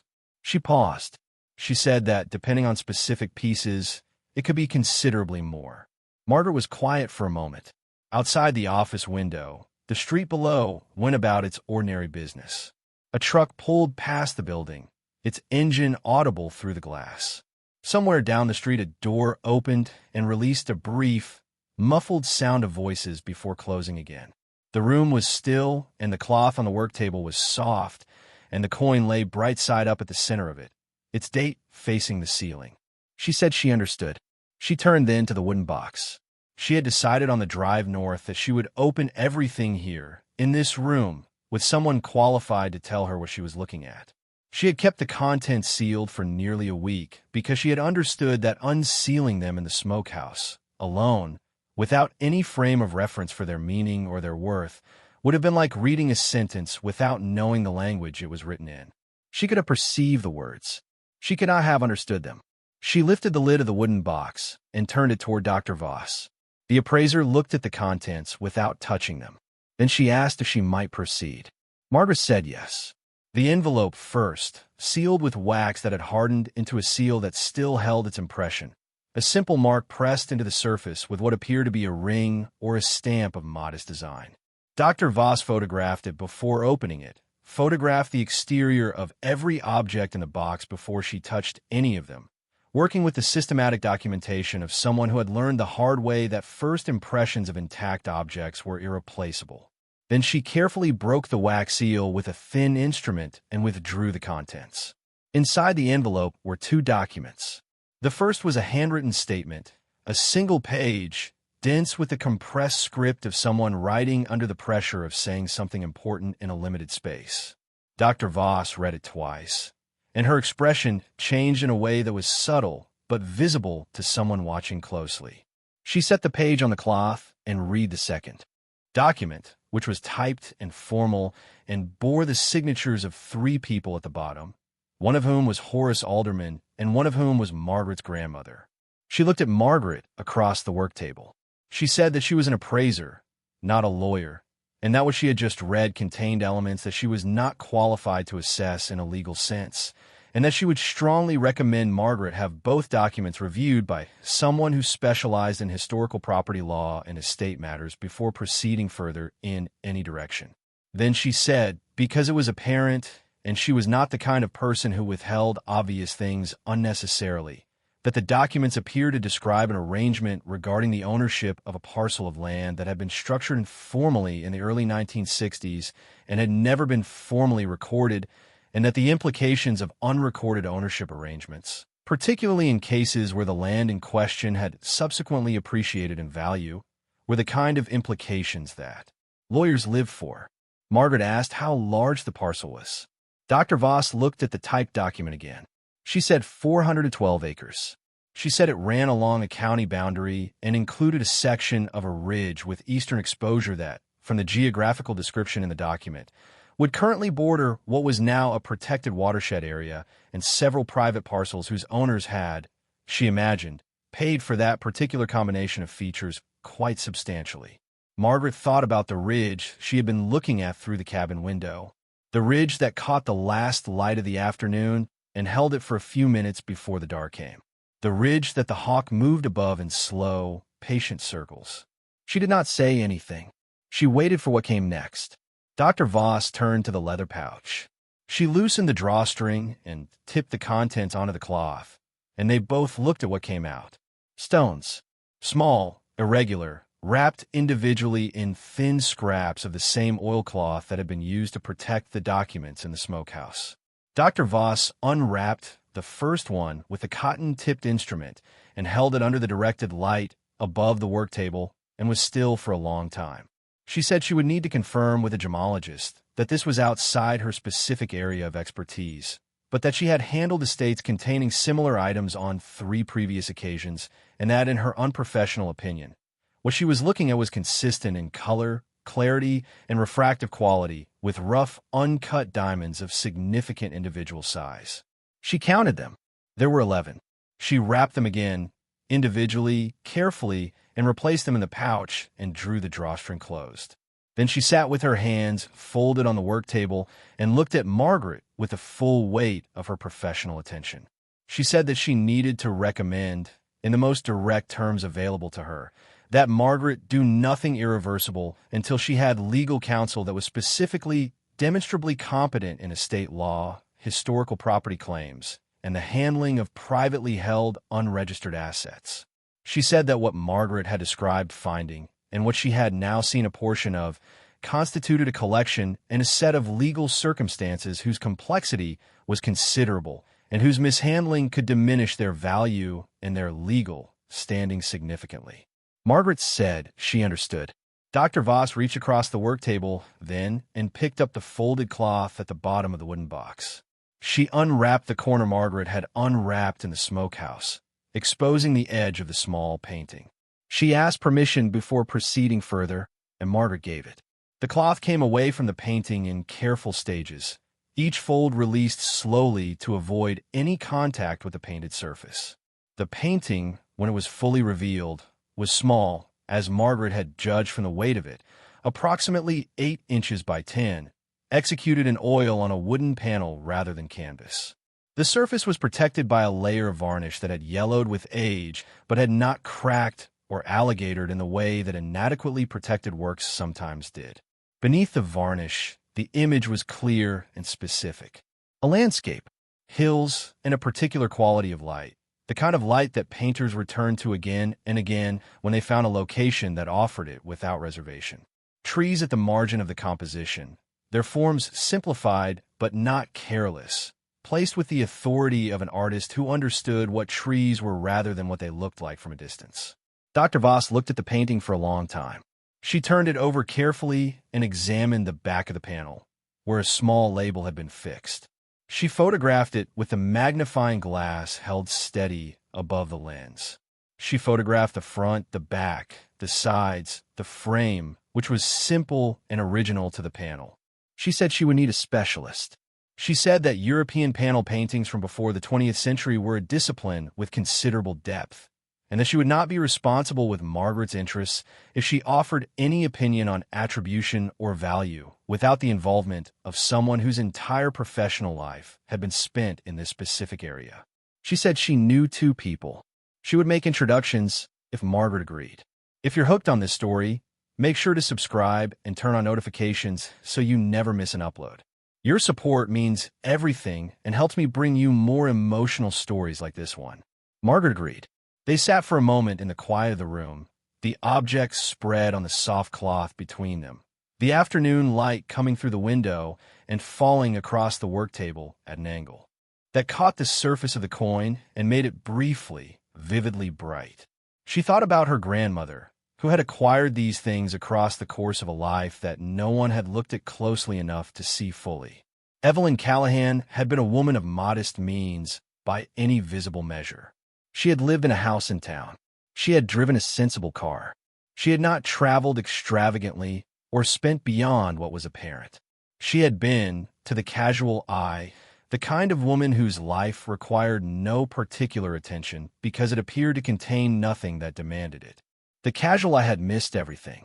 Someone had loved objects that were worth something and had known how to preserve them.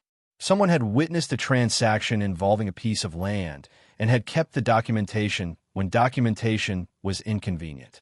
Someone had accepted, in some form and at some point, stones that were not ordinary stones, and had wrapped each one individually in oilcloth and placed them in a leather pouch and sealed that pouch in a wooden box under the floor of a smokehouse on a piece of land that no divorce proceeding and no probate attorney and no casual accounting of assets had ever found. The appointments that followed in the next several weeks moved at the pace of careful processes conducted by people who understood that their role was not to rush, but to be right. The coin dealer who drove up from the city examined all 12 rolls on a Thursday afternoon in the cabin, which Margaret had cleaned and opened up, its windows finally free of the accumulated grime of years, the afternoon light coming through them fully and changing the character of the room in ways that made it feel less like a preserved relic and more like a living space in the process of being reclaimed. He wore cotton gloves and used a jeweler's loupe and spoke very little while he worked, making notes on a yellow legal pad that he tucked under his arm when he left, promising a formal written assessment within 10 days. The assessment arrived in 9. Margaret read it 3 times at the small desk in her apartment before she allowed herself to understand the number that appeared at the bottom of the summary column.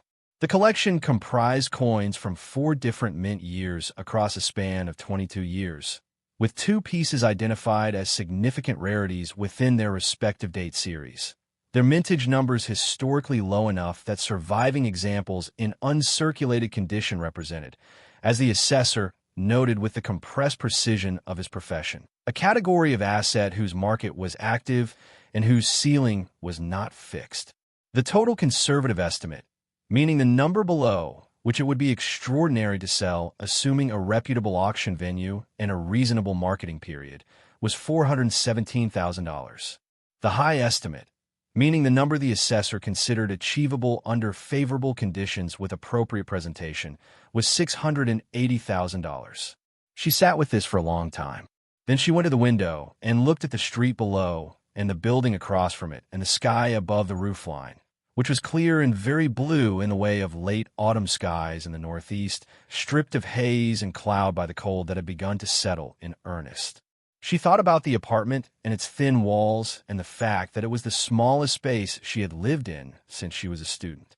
She thought about the grocery run on the Tuesday morning when the letter from Ardmore had arrived and what she had been planning to buy, and the particular flat feeling of planning something that small and that ordinary and having it be the whole of what the day held. She thought about the folder under a man's arm and a lawyer's card clipped to the front of it. Then she went back to her desk and opened her laptop and began researching lawyers. The one she found was a woman named Elaine Marsh, who practiced from a small office in the same general region as the property and specialized in historical estate matters and rural land claims. She had been recommended by two separate sources, Dr. Voss and the coin dealer, neither of whom knew the other. That convergence, Margaret had learned over 68 years to pay attention to. It was the kind of pattern that meant something. The meeting with Elaine Marsh was longer and more detailed than any of the previous appointments, because the documents in the oilcloth packages were now on the table between them, and their implications could not be addressed with the preliminary caution that was appropriate when only some of the information was available. Elaine read everything, in the sequence Margaret presented it, asking occasional precise questions that told her she was someone who had read similar documents before and knew where they tended to conceal their most important content. When she finished, she set everything down and looked at Margaret across the table and said several things in the direct, organized manner of someone who had already sorted the information into the categories it belonged in. She said the land arrangement documented in the formal typed agreement in the wooden box appeared to constitute an unrecorded beneficial ownership interest in the 412 acres, created informally but witnessed and described with enough legal specificity to provide a basis for a claim. She said that 50 years of non-assertion complicated matters, but did not eliminate them, and that the legal landscape surrounding informal historical arrangements of this type had become considerably more nuanced in recent decades, with several precedent-setting cases providing more room for claims of this nature than had previously existed. She said she would need time to research the current ownership chain of the property in the regulatory context of any acreage that had been designated as part of the watershed boundary. She said she would also need Margaret to be patient, that this kind of thing moves slowly. Margaret said she had learned something recently about patience. Elaine looked at her for a moment. Then she said that the currency and the gemstones, those matters were straightforward, legally speaking. Private assets inherited through a valid trust. No complication. No competing claim. She said the gemologist report that had arrived from Dr. Voss's contact the previous week, which Margaret had provided as part of the documentation, described 11 rough diamonds whose individual weights ranged from 1.4 carats to 3.8 carats, and whose clarity and color had been assessed by a specialist whose credentials she had separately verified. She said the total estimated value of the stones, accounting for their uncut state and the discount that uncut stones carried relative to finished gems, was in the range of $2.1 to $2.8 million. She said this the same way she had said everything else, clearly, without dramatics, with the professional composure of someone who had delivered significant numbers to sitting clients before and understood that the appropriate delivery was the one that gave the person across the table room to absorb the information rather than the one that amplified it. Margaret absorbed it.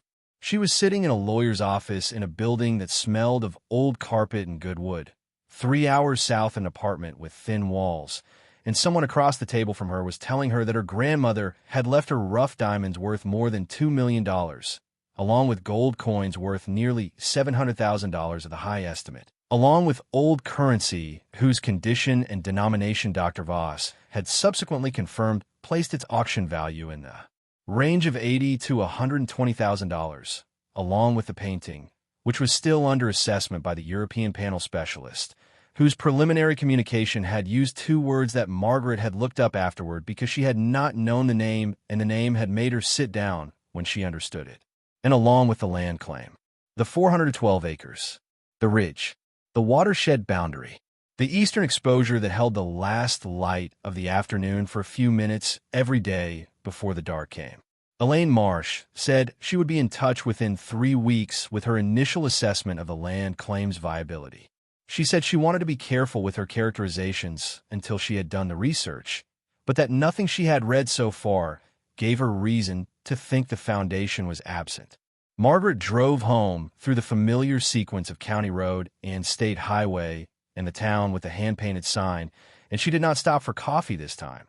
Not because she was in a hurry, but because she was thinking and driving were sufficient occupation for the afternoon. She thought about scale. She thought about what it meant for a number to be real rather than theoretical, for a thing to be actual rather than probable. She had spent the past weeks holding all of this at a careful emotional distance, approaching it with the methodical practicality that the situation had seemed to require, because there was no useful response to something incomprehensible other than to continue working until it became comprehensible. But comprehension had arrived now, or the beginning of it, and the distance was harder to maintain. Her grandmother had left her enough, not as an abstraction, not as a possibility or an estimate or a preliminary assessment, as a reality, confirmed by people whose professional lives were built on the accurate valuation of real things. She had left her enough to address the circumstances she was in with the completeness they deserved. The apartment and its thin walls, the legal fees that had cut more deeply than she had told her children, the used sedan, and the careful management of what remained after the division of 39 years of accumulated life into the portion that was hers and the portion that was not. All of it addressable. All of it addressable with what had been left in a void under a smokehouse floor, and in a leather pouch, and in a metal container behind a capstone, by a woman who had walked this land in the early mornings and understood, in a specific way that certain people understand certain things, that the future was not fixed and the margin it offered was worth protecting. She called Claire that evening, not to be careful this time, not to manage what she shared, to tell her everything. Claire listened without interrupting. Margaret could hear, in the quality of her daughter's silence, the concentration of someone who was sitting completely still and giving the entirety of their attention to what was being said. When Margaret finished, the silence continued for a moment. And then Claire said something that was not a question and was not a comment, but was simply the expression of a feeling that required no elaboration. And Margaret found that her hands were not quite steady, and her voice, when she responded, was not quite the composed and managed voice she had been maintaining since March. They talked for 2 hours. They talked about Evelyn, about the early mornings on the land and the things she had pointed at with her deliberate finger, about what they had understood then and what they understood now, about the distance between those two comprehensions and what had happened in the space between them. They talked about Claire flying east in the spring, when the forsythia would be in bloom and the cabin could be properly shown in the light that revealed it best. They talked about Daniel, who would need to be told and who would respond in the careful, measured way he always responded, but who would also, underneath the care and the measure, feel what was actually present. They talked about Richard, not with anger and not with satisfaction, because neither of those things would have been honest, and they were both women who had learned, through different experiences and in different ways, to distrust responses that felt cleaner than the reality they were responding to. They talked about him with the realistic clarity of people who have stopped needing a particular version of events to be true. He had not known about the cabin. He had not known about the trust. He had not known about Horace Alderman or the iron pin above the lintel or the floor that gave slightly in the northwest corner of the smokehouse. He had proceeded with the efficiency of a man who was certain he was seeing the whole picture, because it had not occurred to him that the picture might have edges he could not see. He would find out. These things found their way out eventually, along the ordinary channels of acquaintance and gossip and the inevitable intersections of small worlds. He would find out that the woman he had processed out of his life with a folder and a lawyer's card had inherited something that no division of assets had touched, because no division of assets had known existed. Margaret did not know how she felt about this, precisely. She tried to locate the feeling and found that it was quieter than she would have expected. Not triumph, something flatter and more permanent. The satisfaction of a fact that required no embellishment. Claire said that their grandmother would have appreciated the structure of it. The precision. The way each element fit against the next without any piece being accidental. Margaret said she thought her grandmother would have appreciated that Margaret had looked where she was told to look and had not stopped at the obvious. In the weeks that followed, the remaining assessments resolved themselves with the steady pace of careful professional processes reaching their conclusions. Elaine Marsh's 3-week estimate became 5 weeks, which she communicated without apology and Margaret received without concern, because she had learned to trust the pace of things done correctly over the pace of things done quickly. When the research was complete, Elaine called on a Friday afternoon and spoke for 40 minutes, laying out the landscape of the land claim with the specificity that 40 years of practice in this area had made possible. The current ownership of the 412 acres was held by a trust whose primary beneficiary was a development company that had acquired it in stages through 2 intermediate transactions over the preceding 30 years.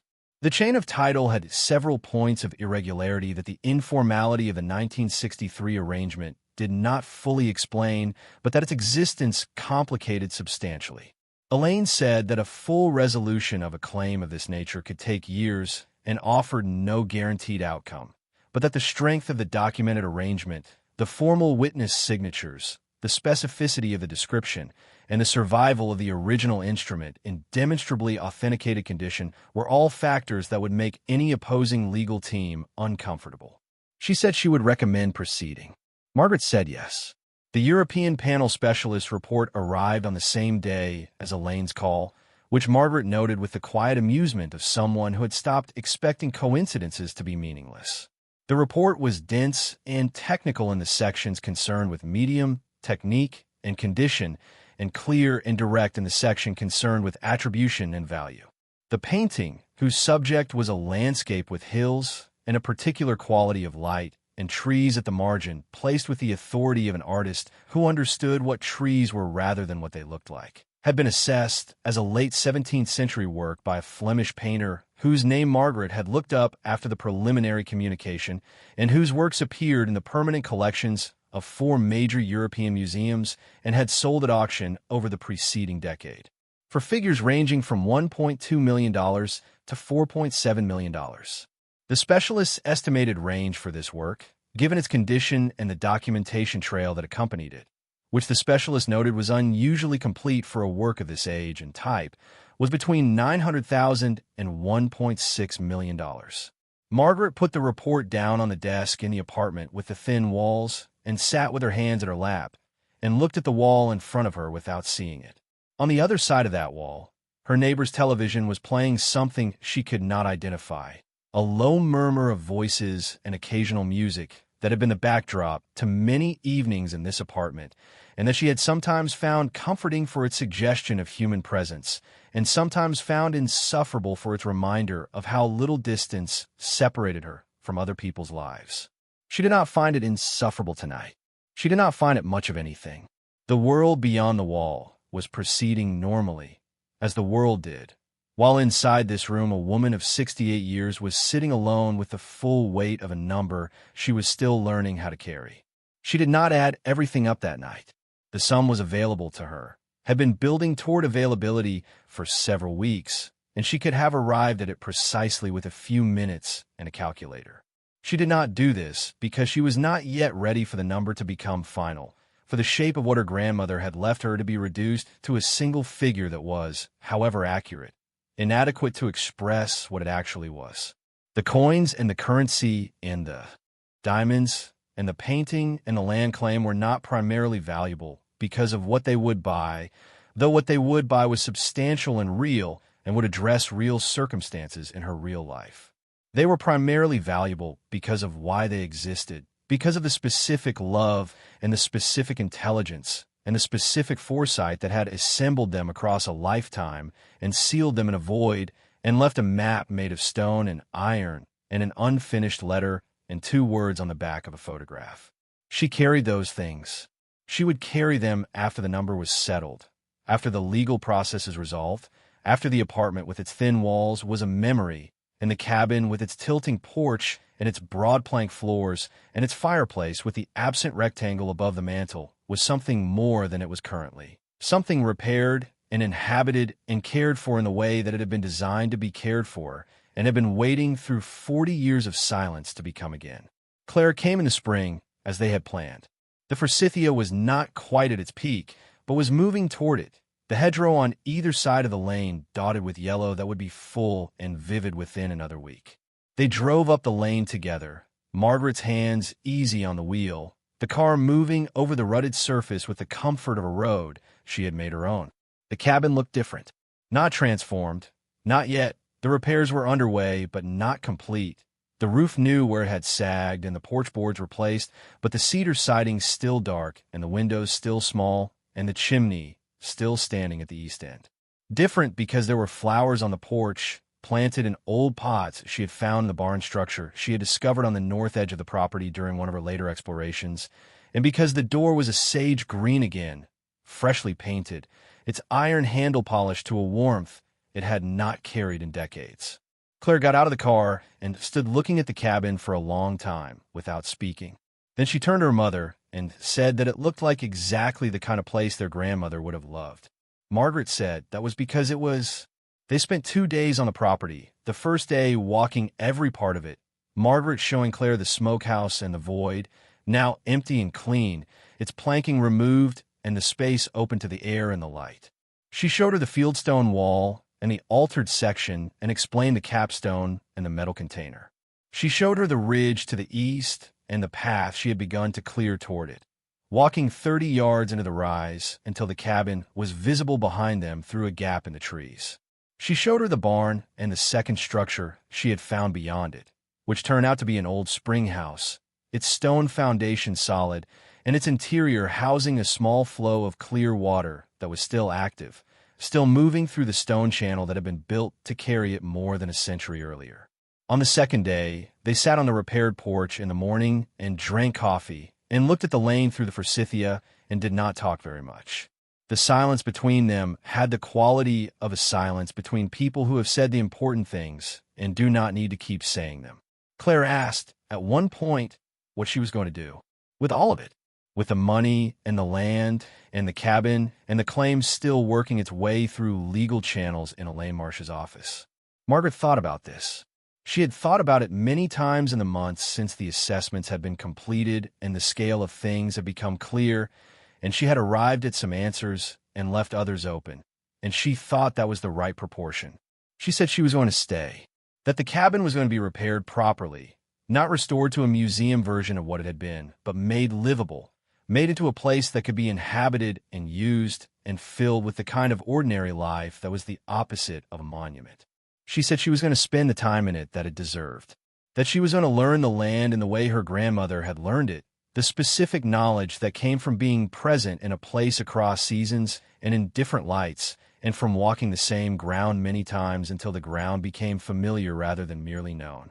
She said the legal process would proceed at whatever pace it proceeded at.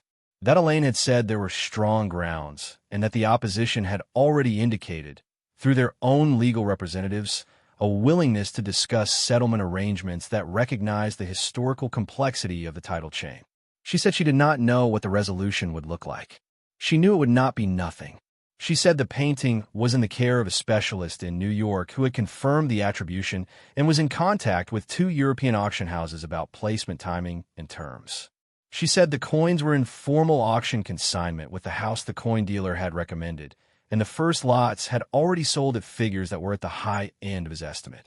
She said the diamonds were with a cutter in Antwerp whose reputation Dr. Voss had verified and whose initial assessment of the stone's post-cutting value was more optimistic than the preliminary figure had been.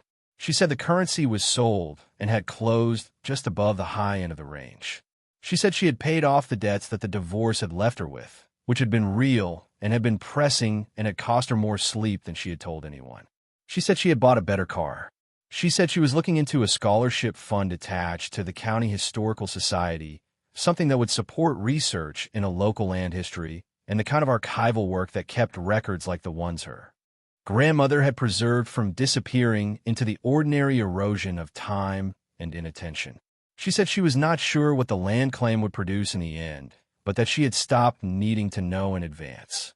That the outcome would be what it was, managed by people who understood the legal landscape better than she did, and that her part was to be patient and available and to trust the process that careful people with good intentions had put in place. That she had learned something about that kind of trust in the past year that she had not known before, or had known once and forgotten, and that the relearning of it had been one of the things the cabin had given her that could not be expressed in any of the numbers on any of the assessments. Claire listened to all of this with the warm, clear attention she had brought to everything Margaret had told her in the past year. And then she said that she was proud of her. Not in the way that children say that to parents when they want to be kind, but in the way that people say it when they mean it specifically, when they have watched someone do something genuinely difficult with genuine grace, and the observation has produced a real response. Margaret looked at her daughter on the repaired porch in the spring light and felt the full weight of the year that had passed, all of it. The March evening, and the folder, and the thin-walled apartment, and the letter from Ardmore, and the drive south and the tin box, and the iron pin and the floor in the northwest corner, and the shape of her grandmother's handwriting on a page that had been written and left unfinished and waited 40 years for the right moment to be read. She felt, underneath all of that, something that she had not felt for a long time. Not relief, though relief was there. Not safety, though the safety was real and would remain real. Something quieter and more fundamental. The feeling of occupying a life that belonged entirely to her, that had not been assigned or inherited from someone else's plan, that she had arrived at by following a map drawn in love and left for exactly the moment she had needed it. Her grandmother had known she would be all right. She had known it, and she had done something about it, in a way that the people who understand love most clearly always do. Not by telling, not by explaining or advising or preparing Margaret in any way she could consciously remember. By building. By placing an iron pin in a lintel post in 1962 and sealing an envelope with wax and wrapping 11 stones individually in oilcloth and writing 2 words on the back of photograph and deeding a piece of land through a trust that outlasted everything that might have claimed it. By trusting the person she loved to look where she was told to look and not stop at the obvious. There was one more thing she had done in the months between the winter of the assessments and this spring morning on the porch. It was the smallest thing, or it looked the smallest from the outside, and it was in some ways the most important. She had gone back to the tin box, not to the documents or the photograph, which she had handled many times by then, and which had made their journey through the professional processes that established their context and their significance. She had gone back to the letter her grandmother had left unfinished, the one that stopped mid-thought with the instruction to go to the east side of the property, to find a smokehouse, to not stop at the obvious. She had read it many times. She had read it in the cabin on the first afternoon, and she had read it in the apartment at the small desk under the window, and she had read it on the day the coin assessment came back, and on the day Elaine Marsh called with the land claim research, and on the day the gemologist report arrived. She had read it each time with a slightly different understanding of what it contained, the way that very short texts sometimes contain more than their length suggests, accumulating meaning as you change and bringing different things forward depending on where you are when you read them. On a February morning, with snow on the ground and the cabin cold and the new roof still settling into itself with the occasional small sounds of fresh material adjusting to old structure, she had sat at the table where she had sat on the first afternoon and read the letter one more time. She had read it, and then she had taken out a pen and a sheet of paper, and she had finished it. Not what her grandmother would have written. She could not know that, would never know it, and she did not try to imagine it or approximate it. She wrote what she herself would have written. If she were the one leaving something for someone she loved and wanted them to know what she had known and what she had learned and what had been true all along beneath the ordinary surface of things. She wrote about the smokehouse and what she had found and what it had meant to find it. She wrote about the coins and the stones and the painting and the land, not in the language of assessments and auction estimates, but in the language of what they were, which was evidence of a life lived with intention, of choices made with the particular clarity that comes from knowing who you are and what you are responsible for and acting accordingly. She wrote about the cabin and what it felt like to be in it in the early mornings with the light coming sideways through the trees and the whole property quiet around her in the way of places that have been waiting a long time and are content now to be returned to. She wrote about 68 years and what they had contained and what had been lost in them and what had been found, and she wrote about the difference between the two in terms that she would not have had access to a year earlier. She wrote about her grandmother in the way you write about people when you are no longer mourning them, but have moved into something beyond. Mourning into a place where you can see them fully, their qualities and their silences and their decisions and their love, without the distortion that grief creates. She wrote that she understood now what her grandmother had been telling her across the distance of all the years and all the silence, in the two words on the back of a photograph, and the iron pin above a lintel and the floor that gave slightly under the weight of her palms. She had been telling her that the obvious was never where the important things were, that the important things were underneath, sealed against ordinary erosion, waiting for someone patient enough and paying enough attention to find them. She had folded the letter and placed it in the tin box alongside her grandmother's unfinished one. Two letters in the same tin, the unfinished and the finished, the beginning and the answer, the distance between them measured in decades and choices, and the particular grace of arriving at a moment you were always meant to arrive at, when the ground finally yielded and the depth of what had been left for you became clear. She had closed the lid of the tin box. She had placed it on the mantelpiece of the cabin's fireplace, in the darker rectangle where something had always been mounted and from which it had been absent long enough that the wood around it had adjusted to the vacancy. The tin box fit the space almost exactly, which she chose to find meaningful without requiring it to be. The forsythia at the end of the lane was fully gold now in the morning light, the hedgerow continuous and bright, the lane between it dappled in green. A bird moved through the upper canopy with the decisive efficiency of something that knew exactly where it was going. The spring house on the north edge of the property was moving its quiet water through its stone channel, as it had moved for more than a century, indifferent to ownership and season and the passage of years, simply doing what it had been built to do. Margaret finished her coffee and set the cup on the newly painted porch rail and looked out at the lane and the forsythia and the property around her, all of it hers in the specific, accountable, documented way that things are hers when a grandmother has done her work correctly, and she felt the morning settle over her with the quality of something that did not require anything from her at all. She was 69 years old. She was exactly where she was supposed to be. Thank you so much for watching until the end. If you love this story, check out the other videos on your screen now. I think you'll really enjoy them. And don't forget to subscribe if you haven't already. See you in the next story.